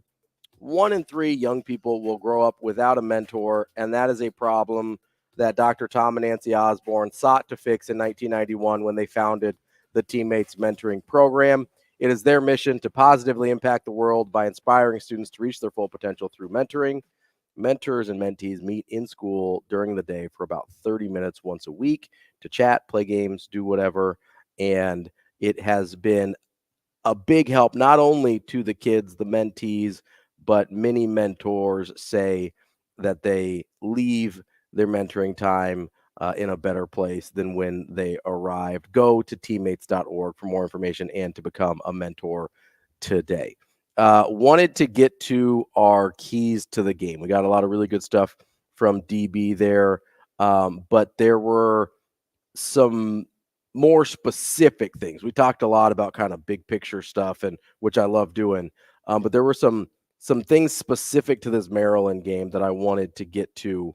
Let's do it. And for me, the first is it has to do with Talia Tagovailoa, right?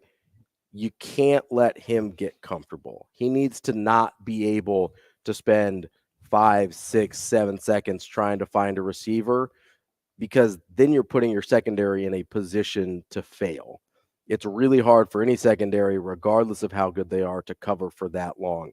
So the defensive line really needs to, whether it's the defensive line alone or whether they send plus pressure, which I think they're going to, because it doesn't sound like Prince Will is going to be available based on Rule's comments yesterday, how he's kind of still going through the protocol process.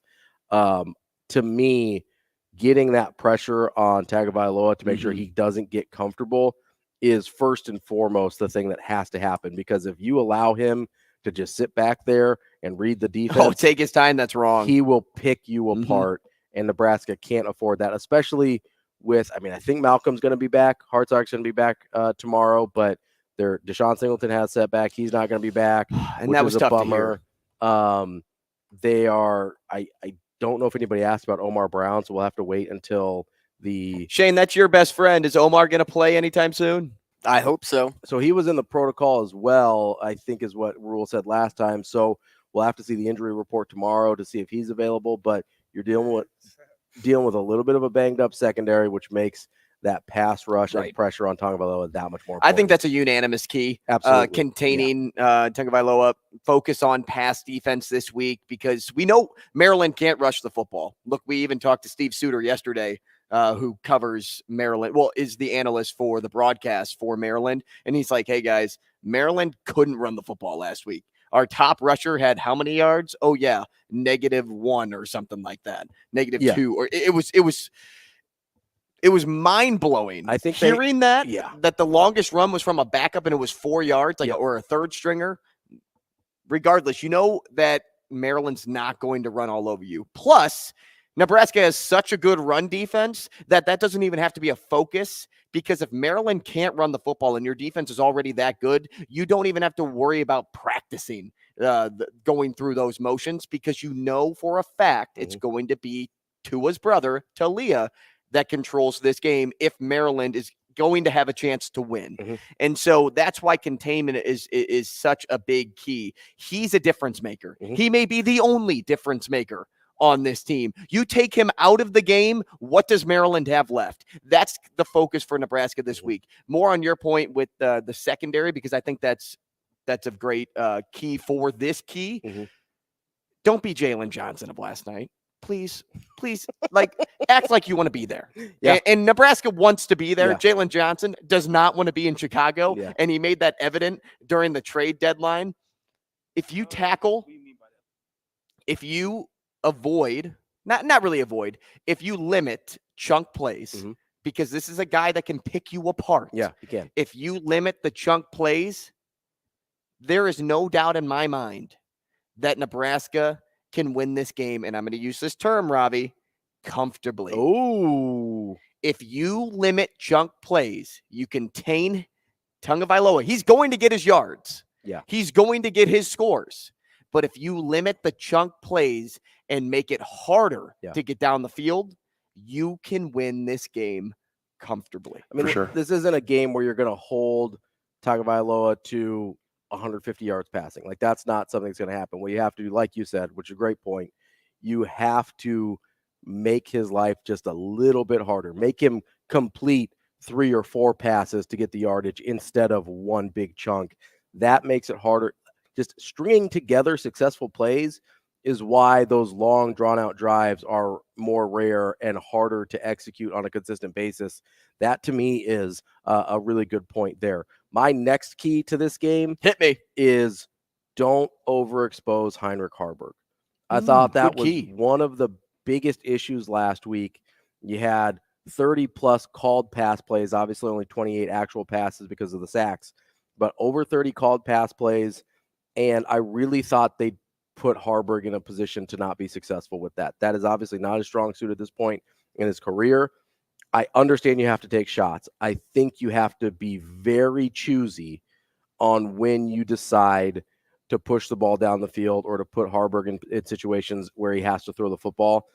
I agree with Michael Rose-Ivey. He talked about this morning. He said like 15 to 18. That's on the high end for me in terms of passing attempts. I'd love it if they could win this game between that 12 and 15 pass attempt mark. But as long as it's under 20, I feel a lot more comfortable. You get up to that 25, 30 mark, and you get to a place where you're letting the defense see too much of a weakness in your quarterback and having him drop back and throw that many times.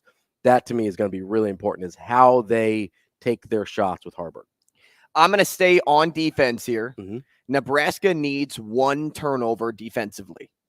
Last week, I'm like, hey, win the turnover margin, right? We say that every week, though. Hey, try to get even in the turnover margin. No, let's just have one defensive turnover this week. If the ball's on the ground, you're the one jumping on it. Yeah. You're the one going for the loose ball like you would in basketball. When the ball is out of somebody's hands and it's just kind of bouncing there, you're diving on the floor. It's the same thing here in football. You see that ball on the ground, you dive on it. Don't try to be a hero. Don't scoop it up. Try to take it for 6. Get that one turnover. If you can at least get one turnover, even if Haarberg throws 3 picks or 2 picks and Emmett Johnson drops a ball or somebody else has a fumble for this team, I think you can still win this game if you're -2 in the turnover margin. But let's see this defense have that takeaway, because you need that moment where you can just kind of like take the energy out of Maryland's sideline. Yeah. And so that's why having at least one turnover defensively could be key. Now, why I think this is possible, because Tony White and this defense came out, openly spoke this week about how they didn't play their best football. And I think that's going to light a spark underneath them. Well, and we heard DB talk about it, right? There were opportunities for turnovers. They just didn't finish the plays they needed. And I think a special performance is in the making right now. 9 turnovers in the last 4 games. That's what Maryland has to their number right now. It's time for Nebraska to join that stat. All right. Key number 3. Which is kind of our off-ball key, which I kind of like. Yeah. I don't know if you have like one like last week, because mine was score the first touchdown, which didn't work. Yeah. that didn't end up working. And yours was like something really unique that I'm like, yeah, that's a weird key. I have a weird key for my I've got one. I don't know if it's a weird one, but it's something that I think Sam talked about earlier in the week, and it's kind of a difficult thing to measure. But Nebraska needs to break even in special teams, right? Last week, special teams was a huge negative for them. They didn't punt the ball very well. Obviously, the punt return situation was a disaster, giving up tons of yardage with the fair catch game plan and not putting Ethan Nation out there and putting an unhealthy Billy Kemp out there instead. Buschini really struggled and gave up a bunch of yardage on some really just short and ineffective punts. Nebraska needs to at least break even in special teams. If you're going to struggle the way they have on offense, you have to be plus in at least one other area, and at the very least, you have to break even at the other area. I think they're going to be plus on defense. I need them to break even at least on special teams in order to win this game. My last key, play for somebody. Okay. Tomorrow is Veterans Day. Okay.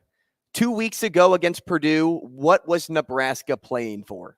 They were playing for the moms. They were playing for those that have sacrificed for these players, the ones that go through some of the hardest times, because it was Breast Cancer Awareness Month in October.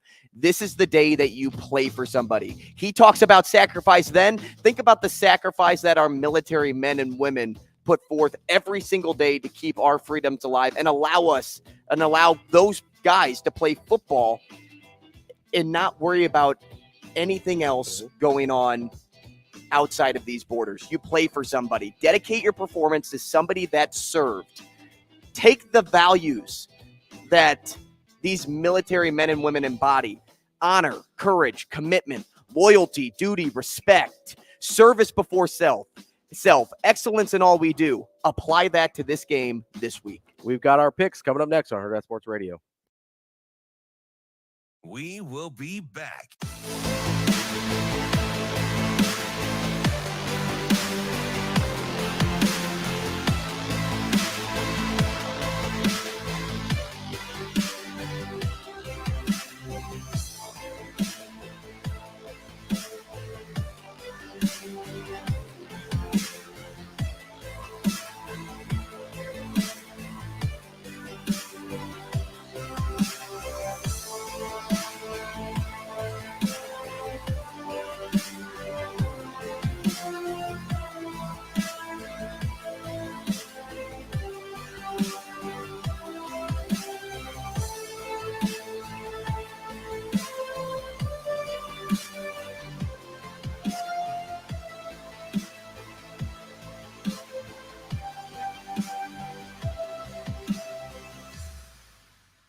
We will be back.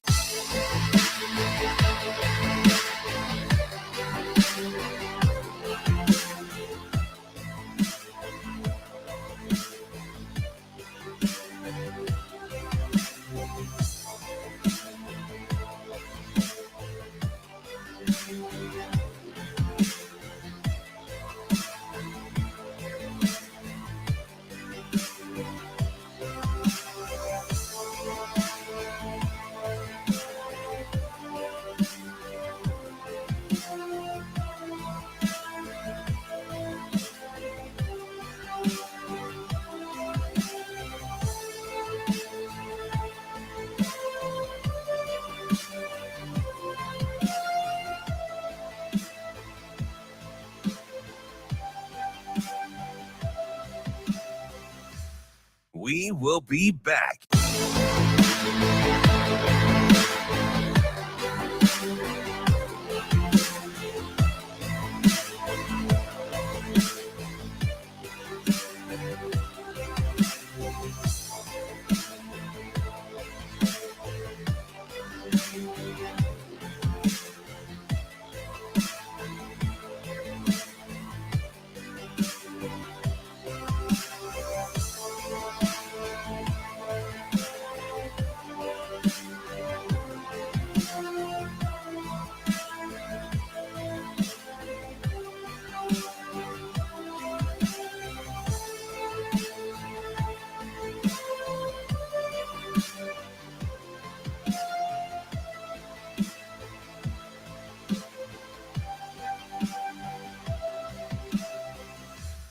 We will be back.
You're listening to Hurrdat Sports Radio. Broken up, and it's intercepted by Ohio State's Hancock. Brings it up the left side to the 30. Gets all the way to the 50-yard line. Hancock to the Rutgers 40. Hancock to the 30. He's going to take it to the house. Jordan Hancock on a pick six. Shotgun snap, drop back foot. Intercepted. This will be a pick six. Jaden Mickey near sideline 20, 10. Touchdown, Fighting Irish.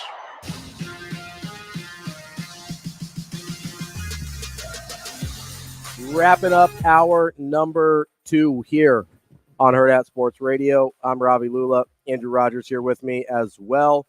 We are live on AM 590 ESPN Omaha and ESPN Tri-Cities.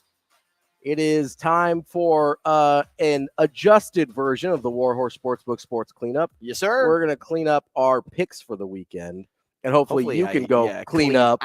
Yeah, hopefully you can clean up at the Warhorse Sportsbook with these picks and make a little bit of money over there, either in Lincoln at the casino or over at Horseman's Park, 6303 Q Street. More convenient for us Omaha people. Oh, yeah. I mean, it's like he says, right down the street from your house. It's perfect location for you. That's actually not perfect for me. It's perfect for you. It may not be perfect for your bank account. Maybe that's what it's not perfect for my wallet. But we have we're going to do our football picks this weekend, 3 college, 3 NFL. You want to start college or NFL? Let's start with the college slate. Let's do it. All right. So my college slate, and we talk about these a little bit, but, we try not to give too much away, but we don't overlap too much. So you get a nice variety of picks from us here. I like to stay, because these are the games I like to watch. And for me personally. Oh, so you're going to start with Iowa? Iowa under? Hard pass. Oh, you don't like to watch the Iowa unders? I like to watch like the ranked on ranked matchups. I like to watch the kind of exciting top 25 games. And so that's usually, if I'm going to put a bet on something, I put a bet on something I want to watch. Which is funny because I'm like going through all the numbers to try to find the right You're place. trying to find the value. I'm like, okay, what side do I like in these marquee games? So you get a little bit different variety here from the two of us. But so these lines are from last night, so they may have adjusted a little bit, at least for me. Same. My first pick this week, I went right to that Michigan-Penn State game. It's a good one. Obviously you've got that huge matchup in the Big Ten, top 10 matchup. And you have the most recent update on possible suspension that could even impact Michigan this week. So this kind of like plays into this a little bit. And as we mentioned, that line actually has dropped a half point since last night. I do think, though, I think Michigan is dramatically better than Penn State. I think Penn State is a clear tier below Michigan and Ohio State. I got it at Michigan -4.5. It's now Michigan -4. If a suspension comes out later today, I may change my tune on this. But if a suspension doesn't come out before this game, I feel very good about Michigan either -4 or more -4.5. I am going to start with my pick from last week that completely hit the green button, and it's the Wildcats of Arizona. Okay. Arizona -10.5 now. I got them at 9.5 against Colorado. Colorado's defense is horrendous. That team is in bad shape. We saw that they're fighting in practice this week. And look, every week I'm in shock the market doesn't respect the Wildcats. I gave this stat last week. I'm going to give it again. Arizona is an FBS best 8-1 against the spread, ATS on the season. You love to see including 6-0 as an underdog with an absurd average covering margin of over 17 points per game. Now, they're not an underdog here, but if they're 8-1 ATS on the season, I will go ahead and put that right in my bet slip. Remember, Arizona is a team that's probably playing the best football you would want from a team at this point in the season, and from that level of team, right? Like they were unranked and now they're ranked 23. Right, they're a very good team. They just upset UCLA. Yes, which was a great win for them. They've played, even in their 3 losses, they've played teams really competitively, really close. This is a team that I didn't think was going to be very good this year. I don't think a lot of people did. This is a team, Ravi, where you see their coach. And I have to look up their coach. Jed Fish, I believe. Yeah. You would see him getting a big time job after this season's performance. Yeah. Like you take that leap because of it is Jed Fish. If Fish were to have a poor season with this team, it would be expected. But since he's having a really good season and he's been competitive in the games, even when that Arizona has lost, this is a moment where Fish gets that next big time job if he wants to take a leap somewhere. Plus, we really need Arizona's help to keep Colorado from getting bowl eligible. That's my main concern here. Just keep Colorado out of a bowl. They got real big for their britches at the start of the season. I just need them to continue eating some humble pie for the rest of the year. So I'm all on board the Arizona train as well. My second college pick, I'm going to go for a very, we talked with B. Edwards about these strange Big 12 matchups now with, Houston and Cincy. And now here's another one, Oklahoma State and UCF conference game. Oklahoma State and UCF. Okay. I've got Oklahoma State -2.5. I was really impressed with their win over Oklahoma. I thought I don't think UCF's played particularly well in conference. They're 1-5 in conference this year.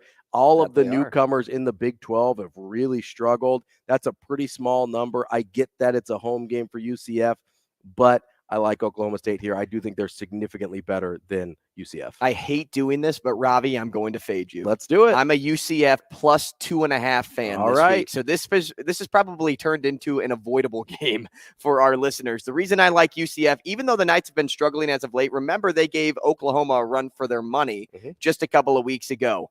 I think, yes, the Cowboys are playing their best football, but UCF is a splash team that's just waiting for the opportunity to pull off an upset. And I think it's this week when Okie State is on a high. UCF 31-21 as a home underdog since 2005 or as a single-digit favorite. Plus, I really like John Reese Plumlee. I don't know why. I think I just like the way he plays. I'll take UCF. Yeah, that's fair. They are at home, just a 2.5-point dog at home. My last college game, one of the biggest ones of the weekend, I've got that Georgia and Ole Miss game.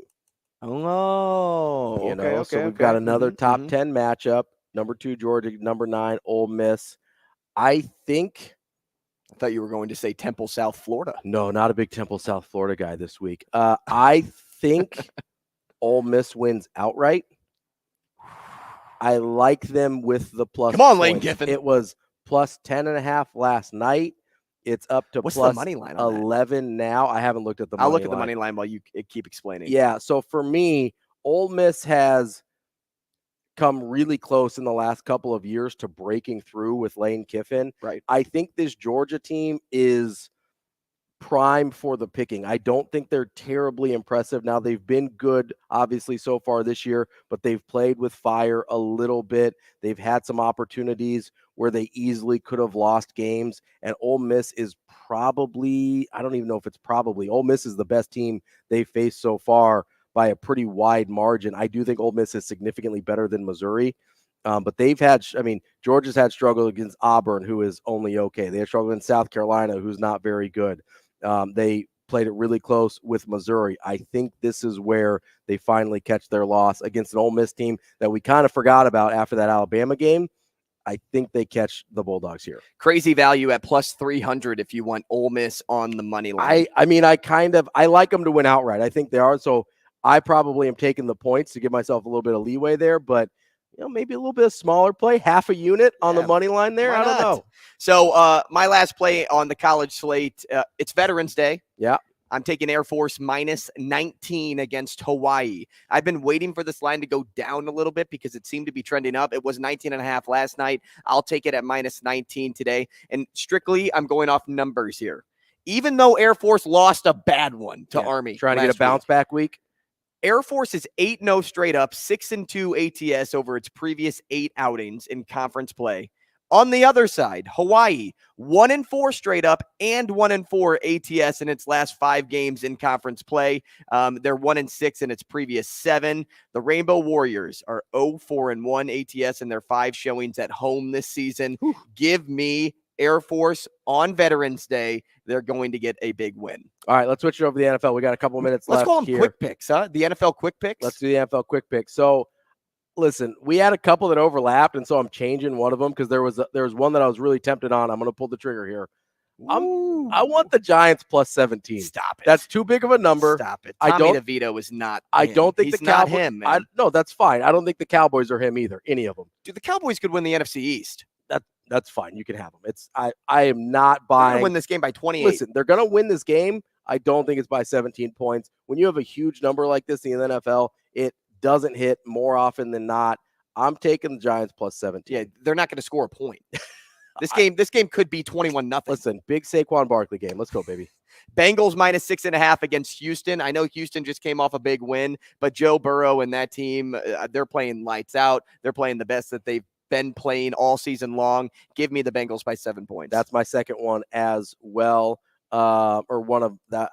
Go ahead. Yeah, that's one of them as well. We can the ride 49ers, I've got that's one of mine as a bounce back. I've got them -3 against the Jaguars. I think the combination of Bosa and Chase Young is going to be ferocious. I think after the bye week, Brock Purdy bounces back, returns to form a little bit, and Deebo Samuel will be back this week. He's been a full participant in practice. I like the 49ers to bounce back. We talked about this a week ago, too, during their bye, that they won the bye week, even though, like, you know, you kind of joke about that sometimes. No, like, but they really you got to win. They won the bye week. Yeah. I like the 49ers to bounce back, too, at -3. My last one, more of a dog. But, again, they have arguably the best defense in the NFL. It's the Cleveland Browns, +6.5 against the Baltimore Ravens. The Ravens are on a high right now. People are slotting them up as early Super Bowl winners because of their value. I think this is the week that the Browns get to them. The Browns always play good against the Ravens. And if I can get close to a touchdown against Baltimore, I'll take it even on the road. I'm going to give you one bonus one because we overlapped. I like the Lions -3 against the Chargers. Chargers have week winner. Chargers have no home field advantage whatsoever, and I think the Lions are significantly better than the Chargers. I'm taking the Lions -3. Coming up next, Mike Sautter. We will be back.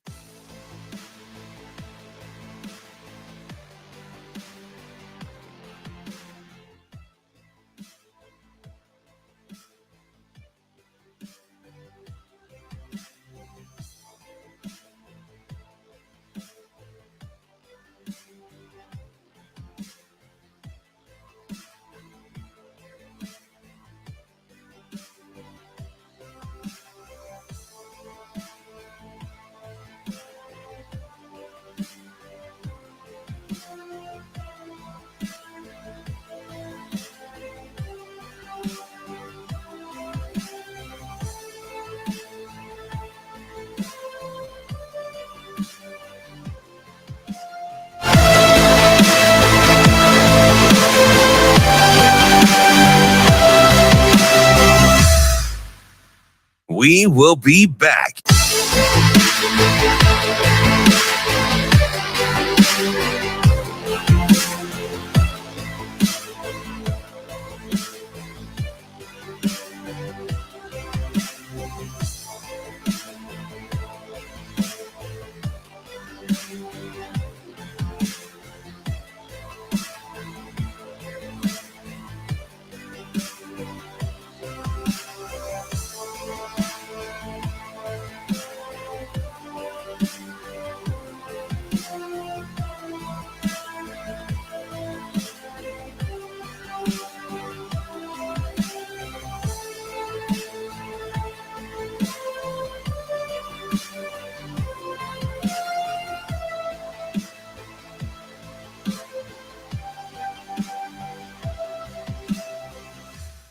We will be back.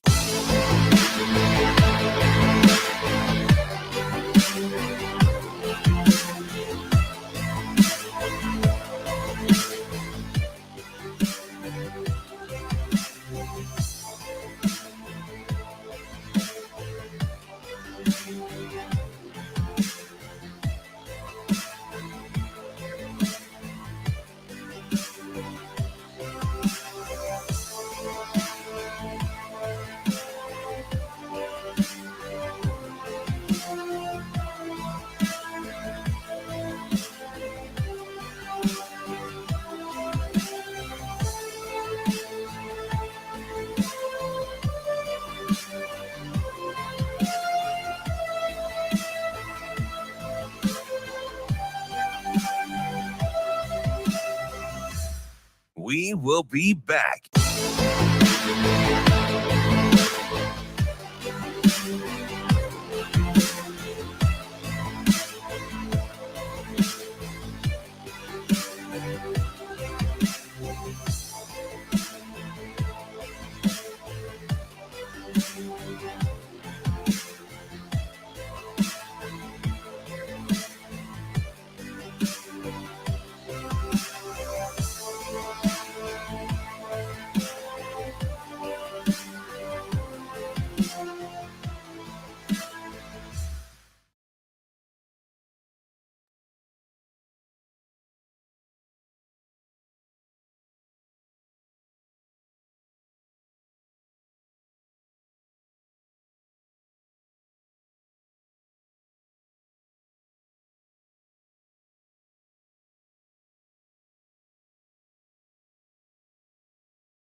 You're listening to Hurrdat Sports Radio.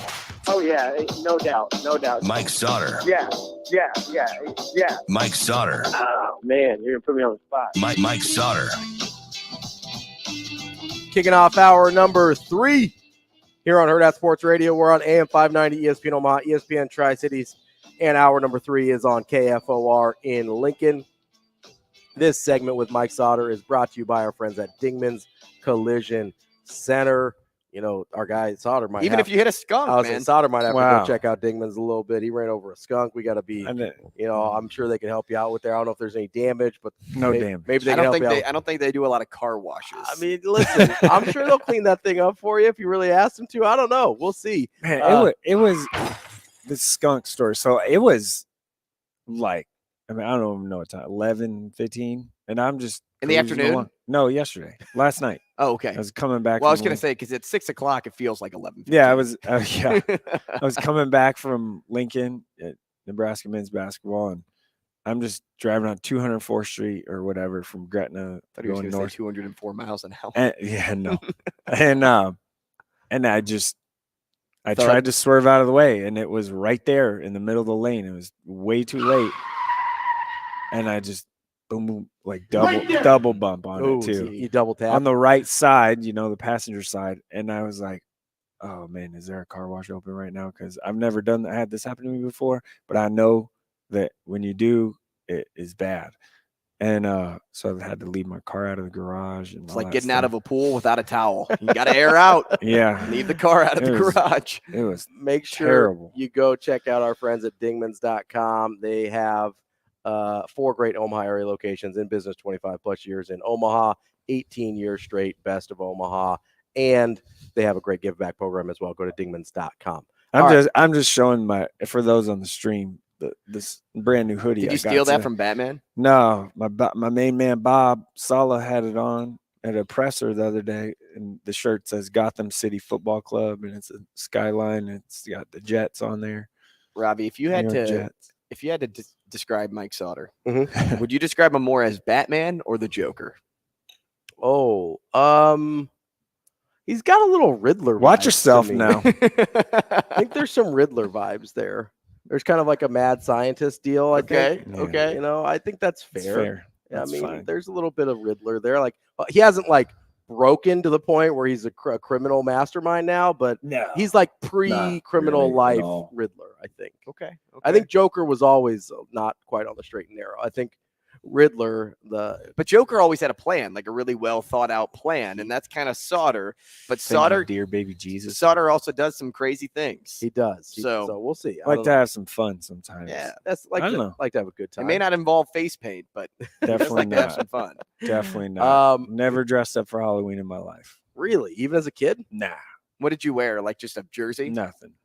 You just walked out with your pillowcase? No, we weren't doing that. You didn't even trick or treat? No. We did. I wasn't allowed to actually. Oh, okay. So we just did on our own. On the DL? Yeah. All right. Yeah. I also didn't live in places that, were susceptible for trick-or-treating and or good trick-or-treating. So we had to walk a little ways from where I live to go to the good neighborhood. Mm-hmm. Yeah. Mm-hmm. You always got to find the right neighborhood. It's true. If you find the right neighborhood, you're there every year. I would say you got to go to Andrew's house because apparently he's giving I gave out the big king size. I'm sorry, candy bars. what? Yeah, king size. Wow. Should have brought your girls. If I would have known, I still actually have to. You know what? I'll give them a late Halloween treat because I have to get rid of more candy because I opened up a new box and I had one more person come and I'm like, I can't eat 23 bags of Sour Patch Kids. Like, no. So you gave him 100. I think you could do it. I think you can. What's that? So you just gave him the rest? No, I should have though. Can you imagine if I just dumping that thing out thing in there? Listen, then I could have posted my Ring camera on Facebook, and boom, people would have been like, "I need it. This guy's so great." I don't need that type of publicity. I don't need any. You don't need but that. I'll give Sautter. I'll give you some Sour Patch watermelons. Your kids like sour candy? No. No. How do you know? I mean, maybe they do. I don't. So that's why I'm not giving it to you. But I'm taking their candy. I don't know if you knew this. Like, but you can take it and give it to them. You don't have to eat it. Adults pick first. It's one of the few benefits of being a parent is picking out the Halloween candy. Tough hang for real some days. All right, so picking out Halloween candy like you're picking out games this week, huh? Or actually, you're probably just going to the only games allowed on the schedule. Let's before we hop into high school, I do want to. I know you were at Nebraska basketball. Oh yeah, that's last night. cool. Both, yeah. Every game. Let's hop into that. Which the offensive performance could have been described as a little sour last night as well against Florida A&M. They put up 81 points, which on the surface looks okay. They only shot about 41% from the field. Didn't shoot it particularly well from three or the free throw line. Just kind of your thoughts and take. And obviously they're missing Tominaga, their best offensive player, so that has to be taken into account as well. But just kind of just your thoughts on how that game went and what you experienced. Well, yeah, Rink Mass was great. Yeah, I think he's incredible. He was great. 20 and 16 is 20 and 16. The first bonkers. time is the first time that a Nebraska men's basketball player did that. Had a 20 and 15 game since Alex March. February 13th, 2008. I know he doesn't want to get rid of and the they mask. actually lost that game. That sounds about right. So I know he doesn't want to get rid of the mask, but how incredibly important would it be to keep the mask on? That's what I in the post, But you do great work. Post game thoughts writing. I said that. I said, why not keep the mask on after the season he's had to start? I mean, he's been tremendous. And I did ask him after he was available. Like a little after Rip the Hamilton game. situation. Just keep it on. Just keep it. Yeah. He was one of the players available after the game. I did ask him, and he's strictly. He was very quick. No. So, Rink's a good guy, and they're gonna need him, man. Like they're gonna need him a lot. Be interested to see when Casey comes back. Sounds like it'll be Monday. How that fits. Like, okay, who's the one of the starting five the last two games that ends up coming off the bench? Yeah. Likely CJ Wilcher, I'm guessing. Him or Bryce Williams. Bryce played well too. So that one will be interesting. They have a lot of guys that are not a lot of separation, if you will, in their first 10. So you can't play 12 guys. So what is it going to look like? At some point, it's going to get pared down. And Eli Rice is a freshman. He's shot the ball really well the last two games. So where does he fit? Also, I'll be interested to see what they do defensively. I do think there's limitations there. Meaning there isn't a lot of quick twitch guys. And when you get to Big Ten play, you're going to run into some of that, right? And can they score enough to make up for the defensive deficiencies? Yeah. I mean, they're big guys and strong, and I'm not saying that. What I'm saying is there isn't a ton of, natural length guys with super long arms and wingspans and quick twitchy, right? Like there isn't just a lot of that. Hands always up though. Yeah. Fred Hoiberg's defenses. Well, I will say verticality was awesome. Yeah. Not as good last night, but Florida A&M didn't really challenge the rim that much. But in the first game against Lindenwood, Josiah Alec and them, they were great. Do you wonder though if that was because it's their first game? Like, how you come up with like a different edge. Yeah. I almost wonder if it was like, hey, I'm so excited to play here. Yeah, that they I'm also, they know, like it's hard. Florida A&M, they just saw lose by 54 or whatever it was. Hey, it's easy to come in 51. It's whatever. easy to come in a little later. Yeah, it felt like that a little bit. I said it after the game. Like, the offense wasn't great. Like they were 10 of 28 from three. That's not great. And Jamarcus Lawrence and CJ Wilcher shot 1 of 7 combined from three. That's not going to do it. Yeah. So, and even Coach Hoiberg last night, we really have to buy into the simple play. If we make the simple play, we'll be fine. They tried to do a little too much, and the score really affected that. So I'm not, it's just do this. Don't pull a Nebraska like they always do and have a really close game or a loss against a team you should absolutely be in the non-conference. Yeah, don't lose a bye game. They lose them all the time. Don't do that. Generally, at least once a year. They lose a bye game. Right. Yeah. If they don't do that, they'll be fine. So just don't be that. And then you get Oregon State on the road or neutral site, which is basically going to be like a home game because it's in Sioux Falls. And Oregon State's not great. So you you win that one. And then, hey, Kansas State lost a game already. Not Didn't the look same, good. Yeah, not the same Kansas State team. So you No. play them on the road, though, which is tough down there. It's a really tough place to play. Mhm. So if they're juiced up, they Yeah. might not be. Right. So that one's a little tough. And then Creighton. And Creighton is phenomenal. Like offensively, Creighton's phenomenal. So, but that Creighton game is in Lincoln. Yeah. So maybe that's a little bit different, and it's always been close, and all of that. So I think there are 9 wins for sure in the non-conference. Yeah. Like those are that's a must. If 9 you're- winnable games for sure. Absolutely. Yeah. Like I think that's On Well, the and that's how on the low end. Oh maybe. yeah. I mean, you and got that's how they get to their number of dancing. Right. In order to dance, you have to win these Yeah, games. we talked 9 about is this. the minimum to get to. Be able to and do then this. if you're 9-3 in the non-con, or if you're I'm 10, pretty- I think pretty it's more happy. like it's going to be at If you least can 10 get to and 2. 10 and then you go 500 in conference, you're right in that Yeah, conversation. you're at 19 wins, and that's right where you need to be. yeah. So 18's probably the lowest you can be, right, and then above from that, everything's just a bonus. and like we talked about on Monday, their RPI will jump. Yes. like when they get in the Absolutely. conference, Let's switch gears here to high school. Obviously, you've got the state semifinals tonight. so, yeah. Which of the Class A matchups do you find more intriguing? Elkhorn South, Millard South, or Westside Millard West? They're just so close. Like Elkhorn to me, South, in Millard terms South. of intrigue. Elkhorn South, Millard South, and The here's first why. game they played this year was super weird. Yeah, it was really weird. So Carson Rauner, that's the game he Got hurt. got hurt, Yep. and that's a pretty traumatic. It was a pretty But Elkhorn traumatic South injury. has picked it up. Running the ball. So as a high school kid, if you're senior starting quarterback, the guy you're Like all riding in on, with, yeah. goes down, and it's that traumatic. Like it was a Yeah, it was a big big play. deal. Yeah. And they had 2 and it was defensive touchdowns in the first early, half. and like so if that guy goes down and it's early in the game, Mhm. it's hard It can get away. emotionally for a high school Yeah. kid. Yeah.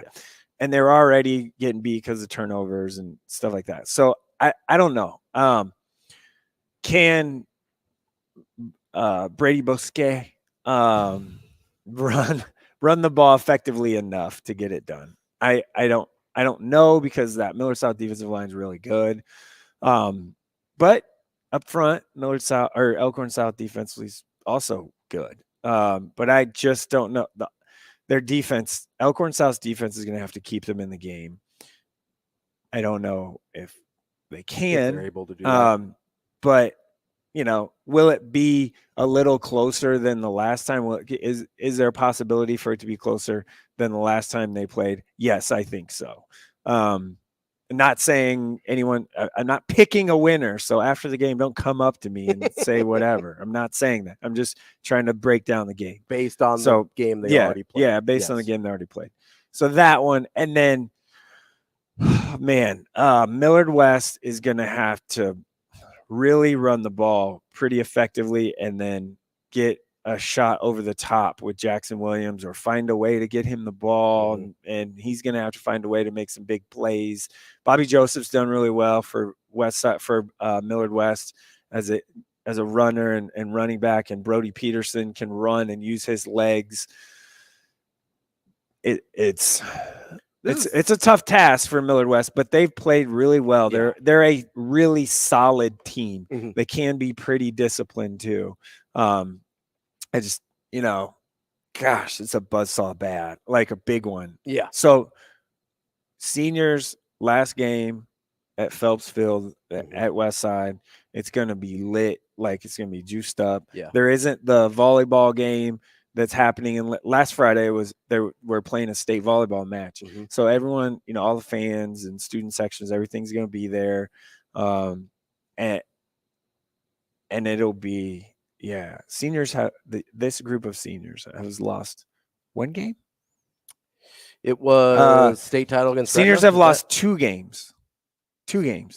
State in their title career. against Gretna and then North Platte last year. Is that it? 2 games in their high school career. That's not very many.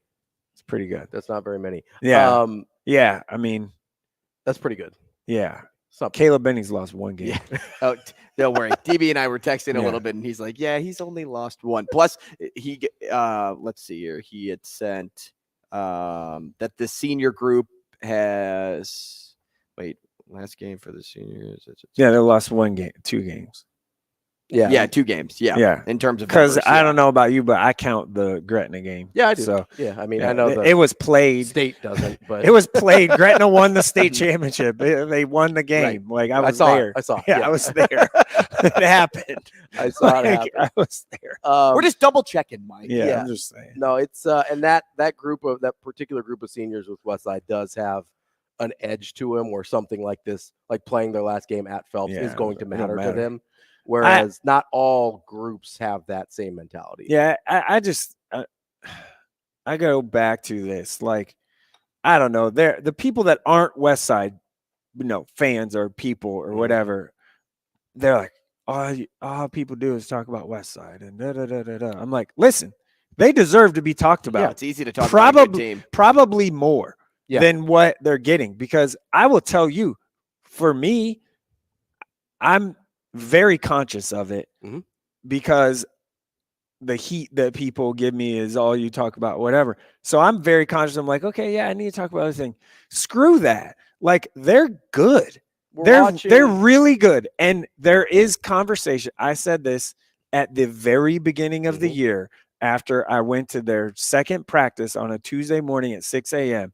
I walked out of there and said, they could go down as one of the best teams in the state has ever seen. And they've performed exactly in that manner the entire season. Yes. That's the impressive part, right? Hasn't been close. There hasn't been a hiccup. There hasn't been this moment where you're like, maybe not. Now, coming into the season, their schedule you thought might be a little harder. It hasn't been. Yeah. The North Platte team fell off, and some of those teams weren't as but good. if you win, with the margin that they win at, you can't knock the schedule at that point. No, if you win with such great gap. Well, and part of the thing that we end up doing, let me tell you something. They smacked Bellevue West on Friday. It wasn't close. It was worse than the first time. It wasn't close. And Bell West actually was moving the football down the field at points in that game pretty well. And the ridiculous they could not capitalize. Westside won 49-0 and had the ball for just under 9 minutes in the game. That's insane. That's insane. Time of possession was like the most 4 times. Irrelevant 3 things times ever in that game. game. It was crazy. That's like a crazy stat. Yeah. There's just in high school that doesn't It's happen. one of those things where you have to acknowledge, hey, regardless of how this plays out, we're watching one of the better teams in state history right now, and they deserve to be talked about. It'll be, for sure. And it'll be, it's so hard to quantify. Did people say this in 2019 with Bell West? Like, you talk about them too much?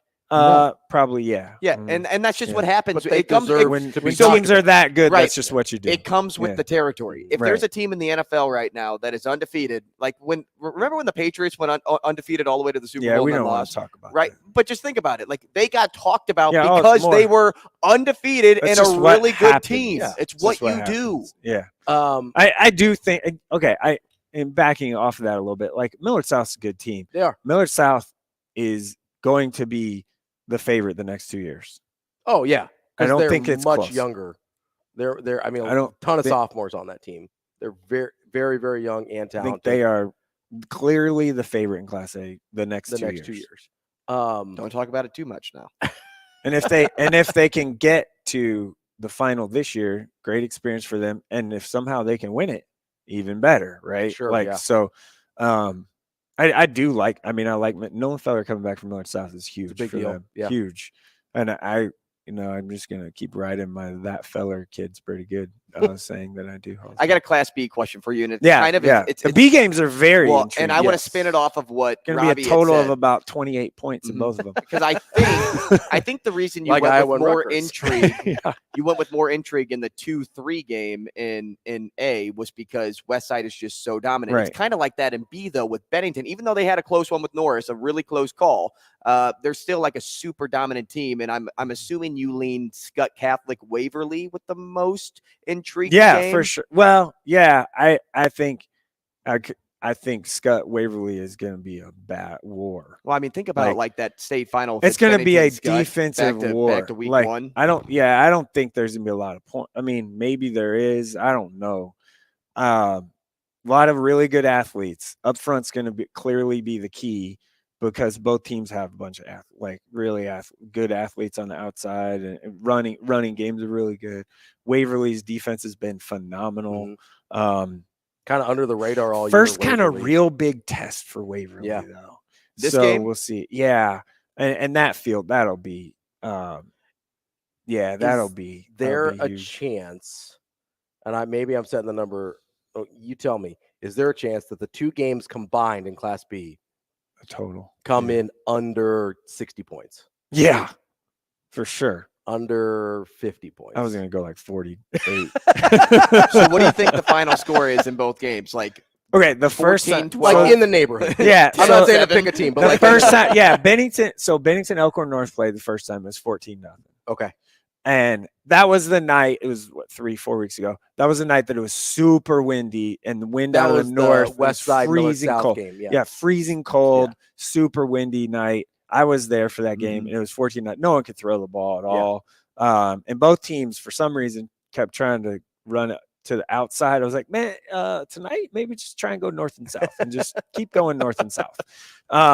They were a lot of east-west. I even remember commenting to someone like, why are they just run it straight? So that changes, right? The weather, it'll be cold, but the wind won't be as big. It's just huge. You couldn't even throw that night. That's a big one. Even though Bennington did pop a huge one, like their first drive, it was like I don't want to call it fake, but a quarterback look. I was running, then step back and hit it, right? So that one's big. So we'll see if Elkhorn North can muster up some sort of offense against a phenomenal. It is amazing. Incredible. Their defense is amazing. Said this last week. You have to score 21 to beat them. Norris got to 20. Norris got to 20, and it was 23-20. Right? Whoa. Yeah. If you can, you got to get to 20. Yeah. You got to get to 21 to give yourself a shot. Yeah, to give yourself a shot. Yeah. And that defense, not giving up 21. Not giving up a lot. So Gunnar Lamb is good. He's going to North Dakota. They have they're a really good team. I mean, they really are. So, and they're super well coached. Coach Leonard does a tremendous job. And frankly, Chase Lofton didn't have a catch last game in that game. So, I mean, he's got to show up tonight. So that's something. We'll see. I think both games, typical Class B, just run it, pound it down your throat kind of stuff. Maybe. Yeah. I don't know. Maybe it'll be a little more opened up tonight after watching film because the weather's okay. Yeah. But Sandman for Bennington can run around, use his legs a lot. He likes to use it. Can take some risky throws though. So if you can get one of them, if you're Elkhorn North, I just don't know. They got to try and score 21. I don't know if they can. All right, that is Class B.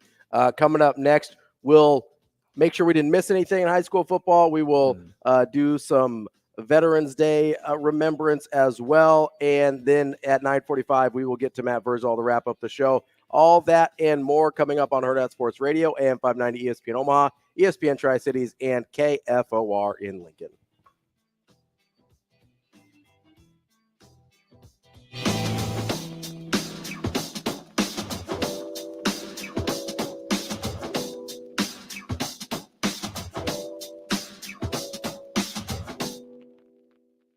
We will be back.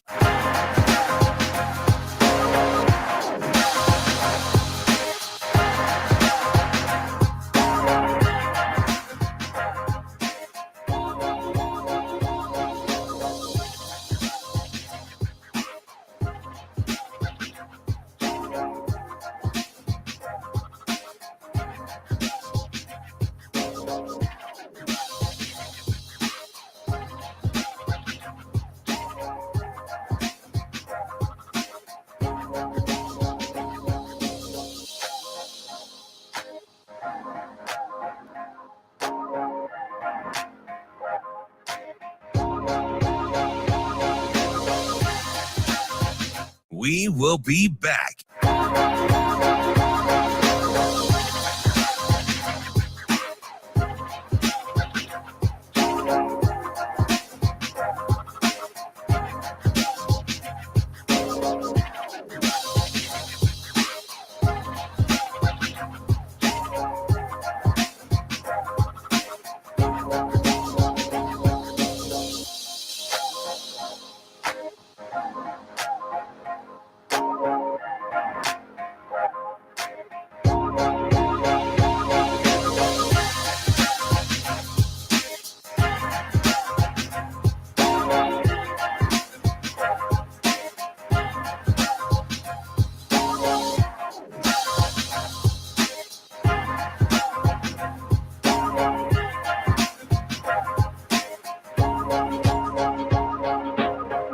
We will be back.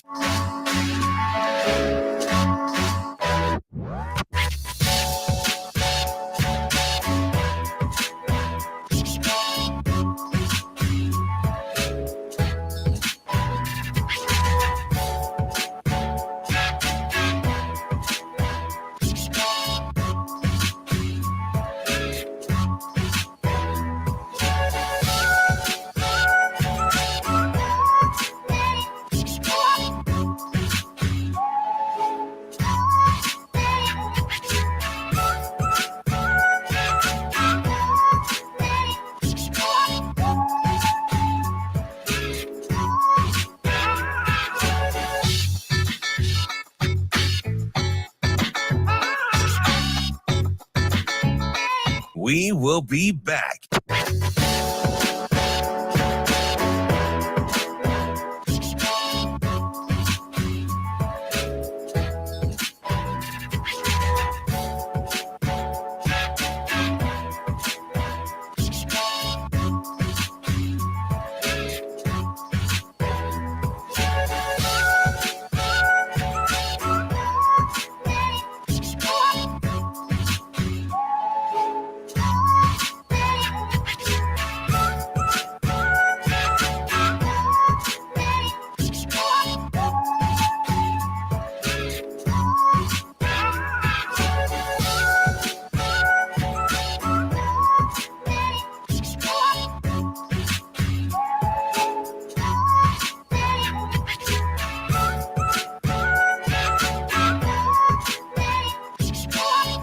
We will be back.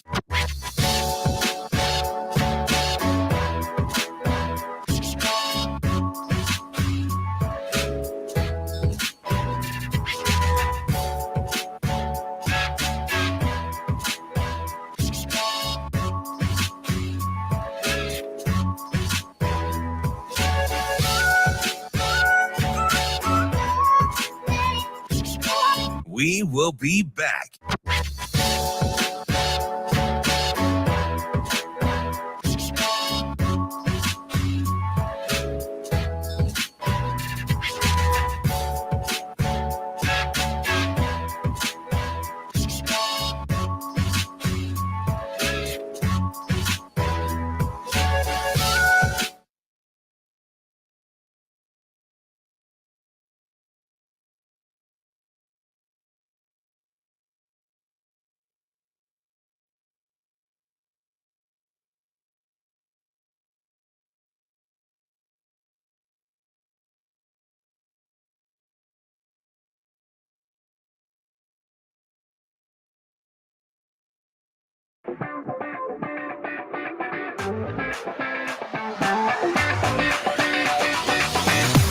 You're listening to Hurrdat Sports Radio. Let's lock in on this moment right now. Let's all just be here for a second, right? Off to the races. 10-5. Touchdown, Nebraska. We are going to go out there today, and we are going to play the way we play. Throws. Touchdown. It's about our football. It's about the things you freaking guys do. His second interception on the season. Multiple flags come down on the return, but it's going to be Nebraska football. Just like if we played these guys at practice. Straight back in the pocket. Rifles a pass. It was tipped. It's picked off by Foreman. He's at the 15, 10, 5. He'll score! RDB. Every snap. What's next? Play like brothers. Sets, throws, batted down. Oh, a good number consumed.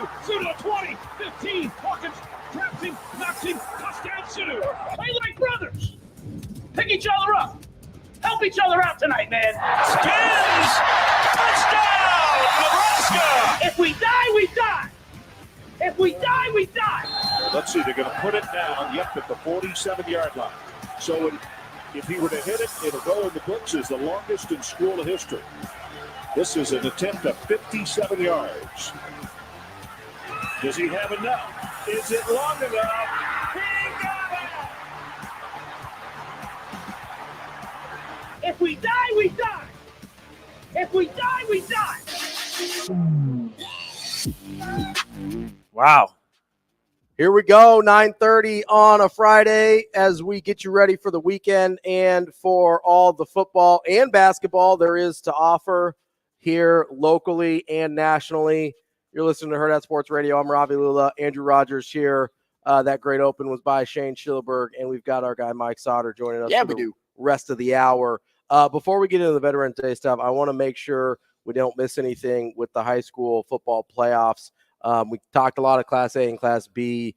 In Class C and then in the 8-man, is there C and D. Is there anything you're really looking for in terms of the matchups, anything that you've got particularly piques your interest? Yeah, well, in C1, you have a rematch of Ashland Greenwood, Boone Central. Mm-hmm. Boone won, obviously won because they're undefeated. Parker Boer has been phenomenal for them. And that's Ashland's only loss of the year. Yeah, for Boone. Boone's good. The game's up there. In Albion. It's up and over, I guess, a little bit from Ashland. Ashland's pretty good too. Drake Zimmerman. You have probably the two best. Yeah, I feel pretty good about saying it. Not probably. The two best running backs in C1 in that game were Drake Zimmerman from Ashland and Boer from Boone. And I was gonna say Albion, which isn't right. So yeah, up there, a little different. Ashland's pretty good team. Just a matter of, I think the Boone Central can throw a lot like the kitchen sink at you a little bit offensively. So,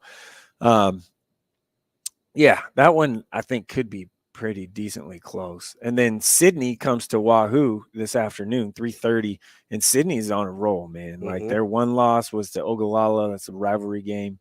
Beating Pierce out there 41-34. It'll be Wahoo didn't score a bunch against Broken Bow. I'll be at that game in Wahoo at 3:30. So Warrior fans with the blue track.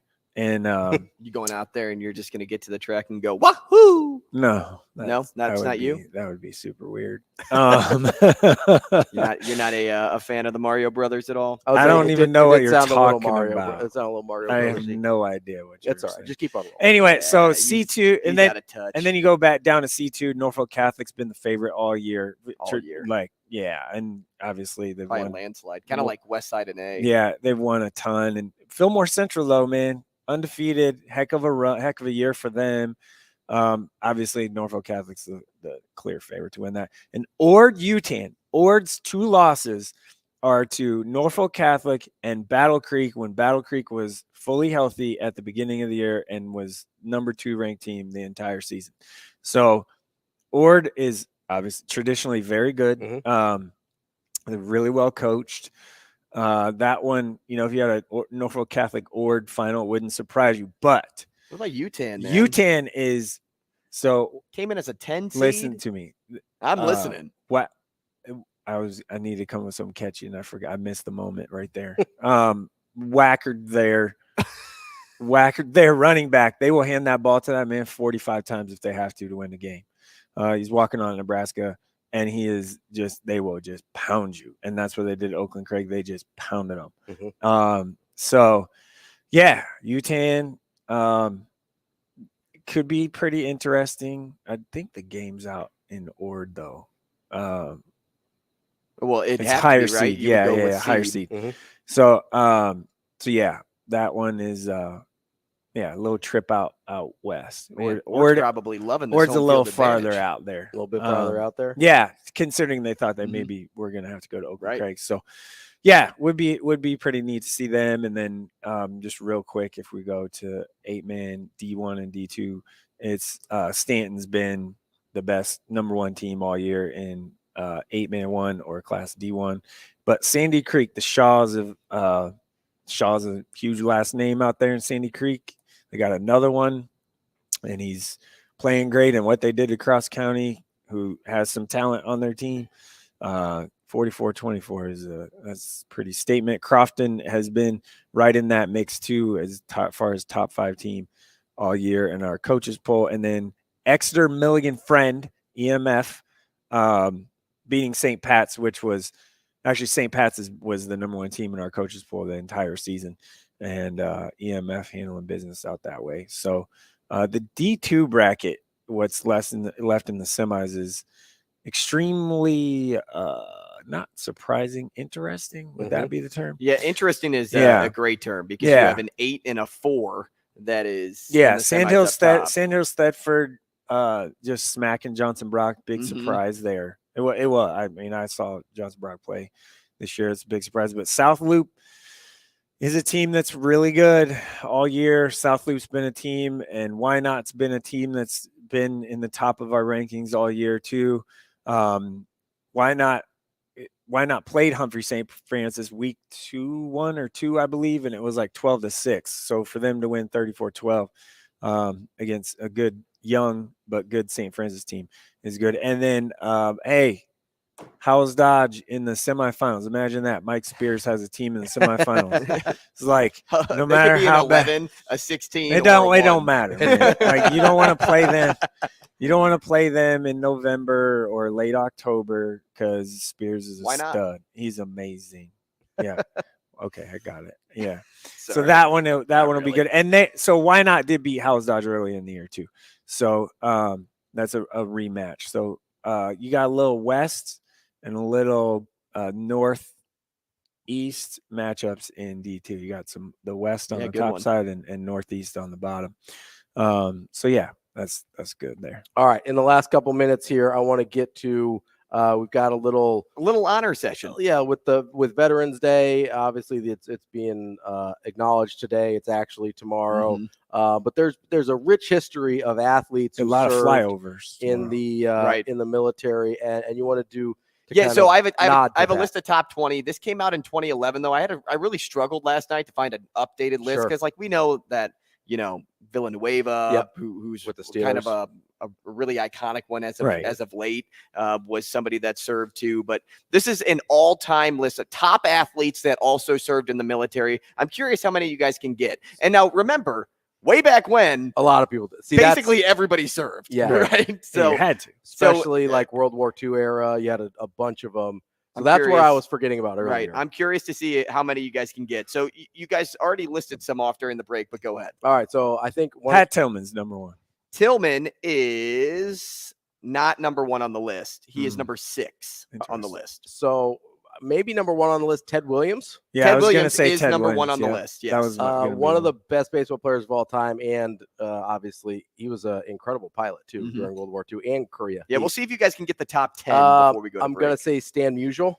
Musial is not on this list. Ooh, he did serve, so that's a miss on the list, but that's fine. Dave Robinson. He is number 10. Ooh, number 10 seems low. Huh, the Admiral? I mean, he has a nickname even. Roger Staubach. Staubach is 11. Okay. Man, I'm thrown off that Musial wasn't on the list there. You are missing one baseball player, one basketball, really iconic coach. Bob Krzyzewski. No and no. Mike what? Oh, they both. Oh no, they coached there. Yeah. Well, really good. Krzyzewski played there. Think about a team that's won a ton of national titles. Dean Smith. Mm-mm. Roy Williams. UCLA. Mm-hmm. John Wooden was. That's right. Yep. Yeah. John Wooden is 9 or 8 rather. Good catcher. Major League Baseball catcher Johnny all Bench. time. Nope. Carl. No. Little guy, Yankees. Yogi Berra. Yogi Berra. He's 9. Yeah. One of the best pitchers of all time at 7. Bob Gibson. Their team just won a World Series. Nolan Ryan. No. Nolan Ryan. He is 7. What? He was in the. Oh, really? I didn't know that. Willie Mays is 5. Broke the barrier in Major League Baseball. Yeah. At number 4. Jackie Robinson. Oh yeah, that's right. He was Joe DiMaggio is 3, and Ty Cobb is number 2. Oof! Wow, tough hang, Ty Cobb.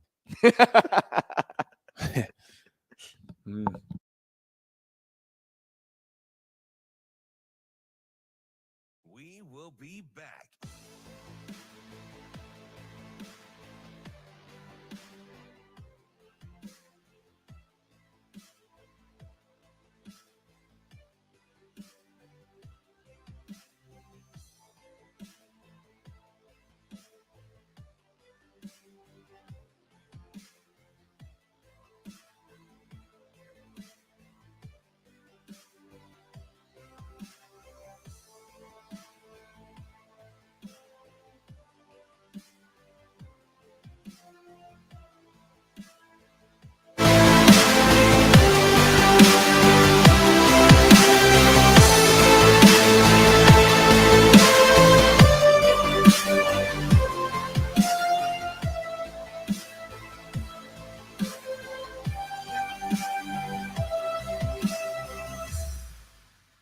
We will be back.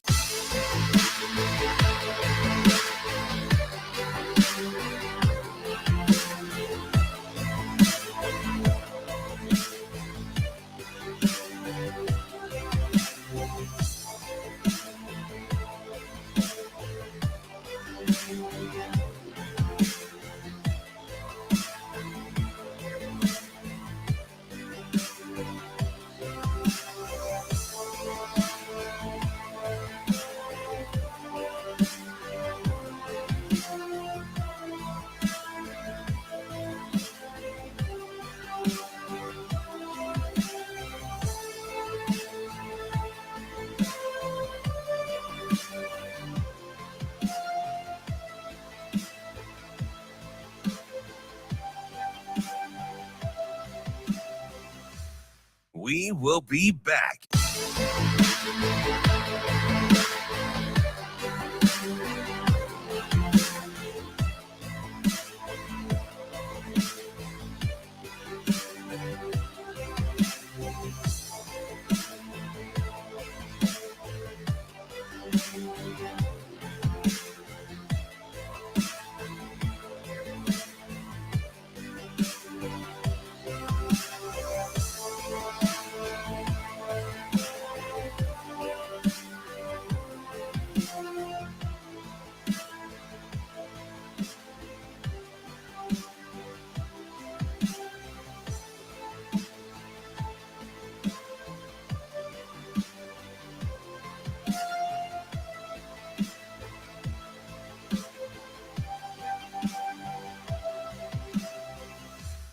We will be back.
You're listening to Hurrdat Sports Radio.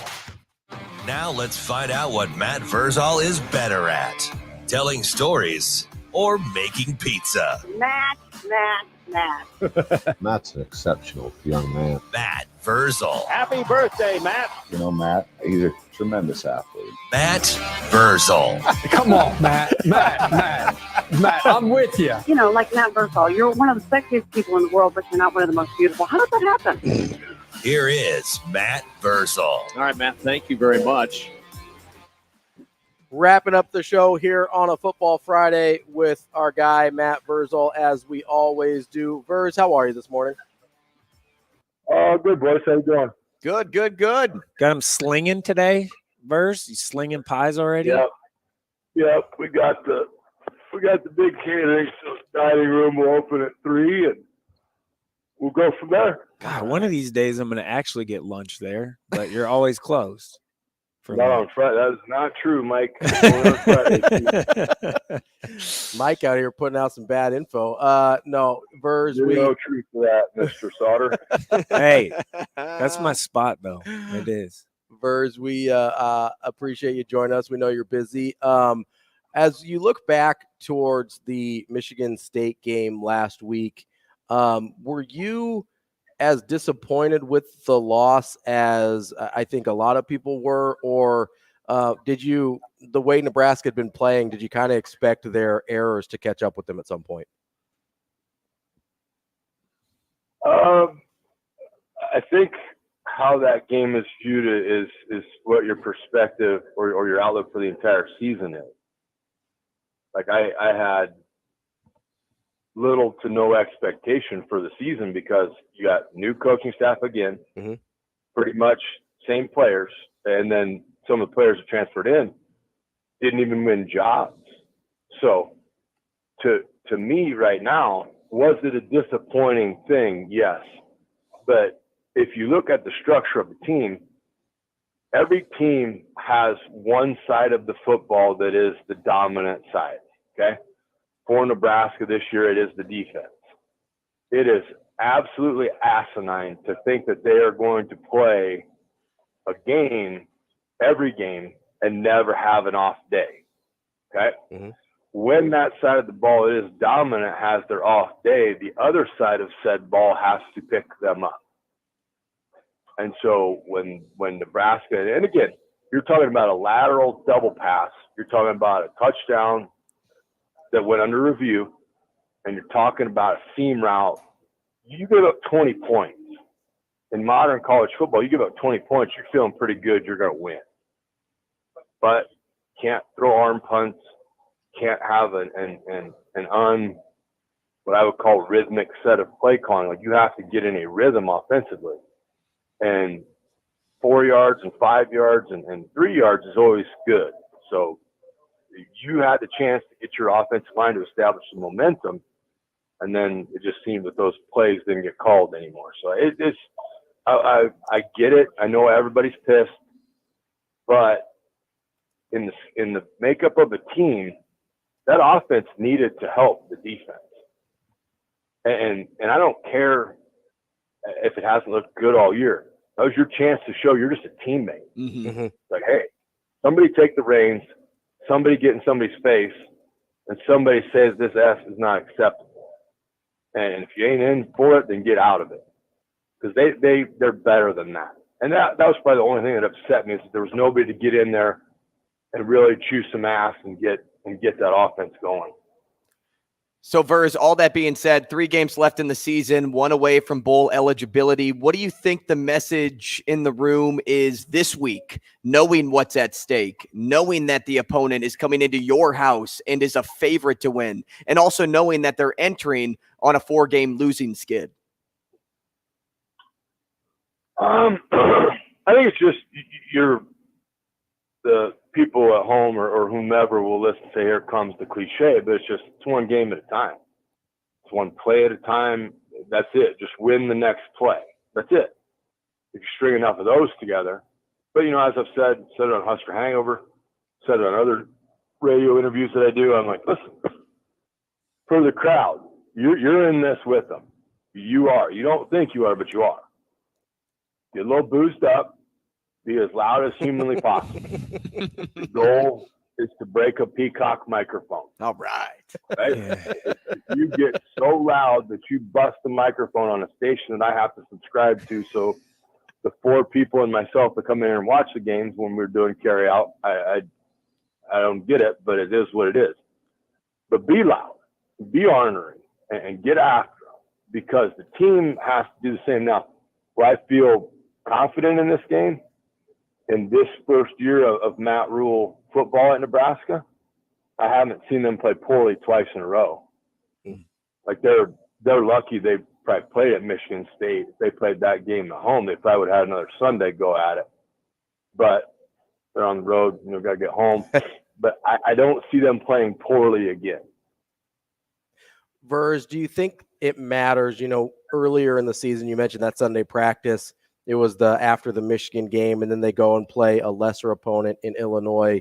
Do you think it matters that they were playing maybe the lesser opponent first in Michigan State and then playing a better opponent at Maryland, or is it all internal in what they expect of each other?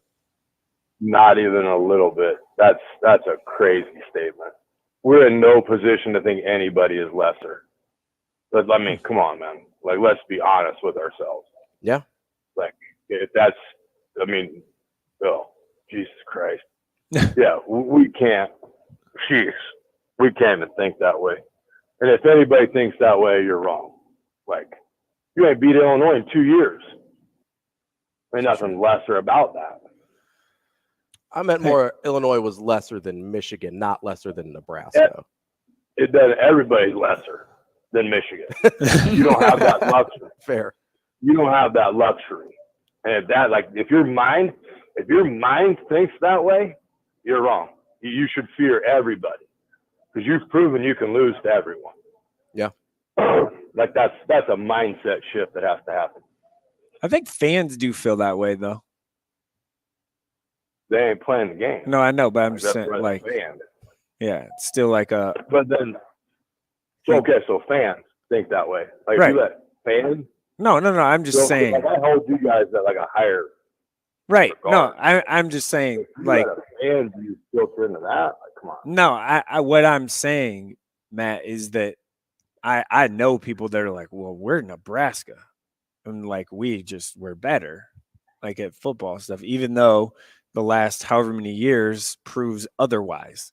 So I think that's what I was trying to say, but which is wrong. It's totally wrong because like the people that think crazy. But when people like, I mean, and maybe I'm just too old, but if people start talking crazy like that, you've seen me do it, Mike. Right. I'll shut my brain off, just start nodding. Like, yeah, okay. Yeah.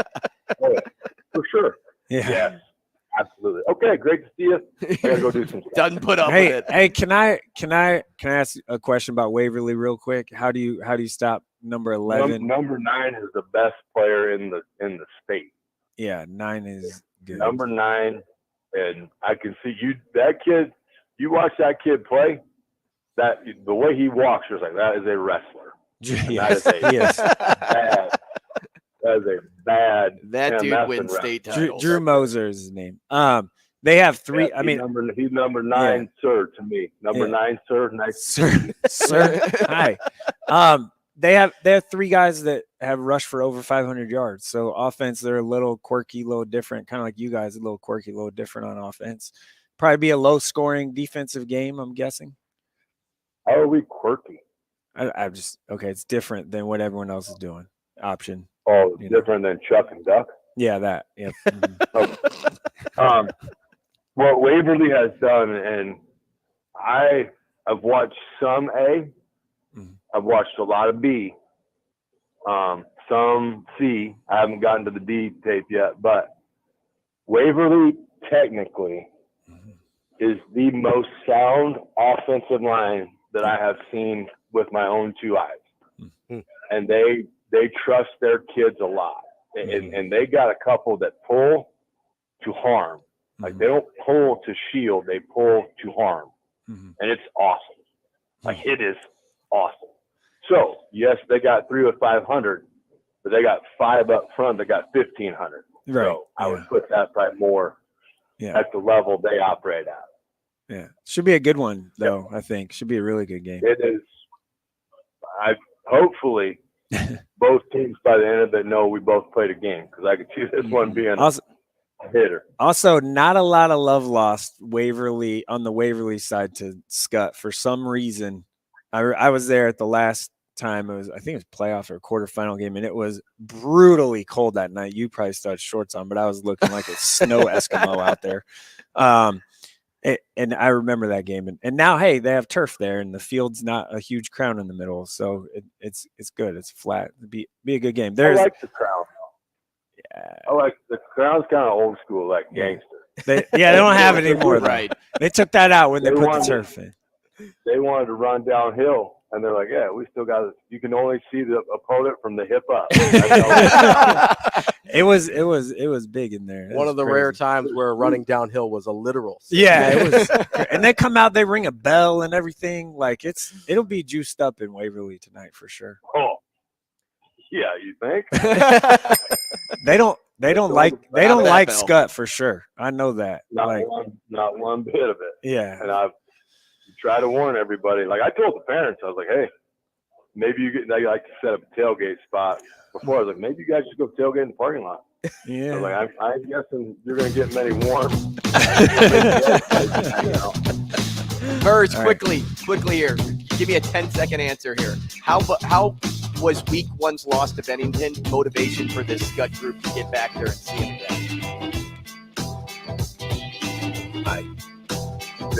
I tell them, like, the preseason or the early season stuff, they don't hand out trophies in August. Win or you learn. You learn. So that's it. All right. That's Matt Vrzal, our guy, former Husker, owner of Paisan's Pizzeria. Verz, we appreciate it. Appreciate you as always. We'll talk to you next week. Have a good weekend. See ya. You can also hear Verz on Husker Hangover every week. That's all for the week. Have a good weekend.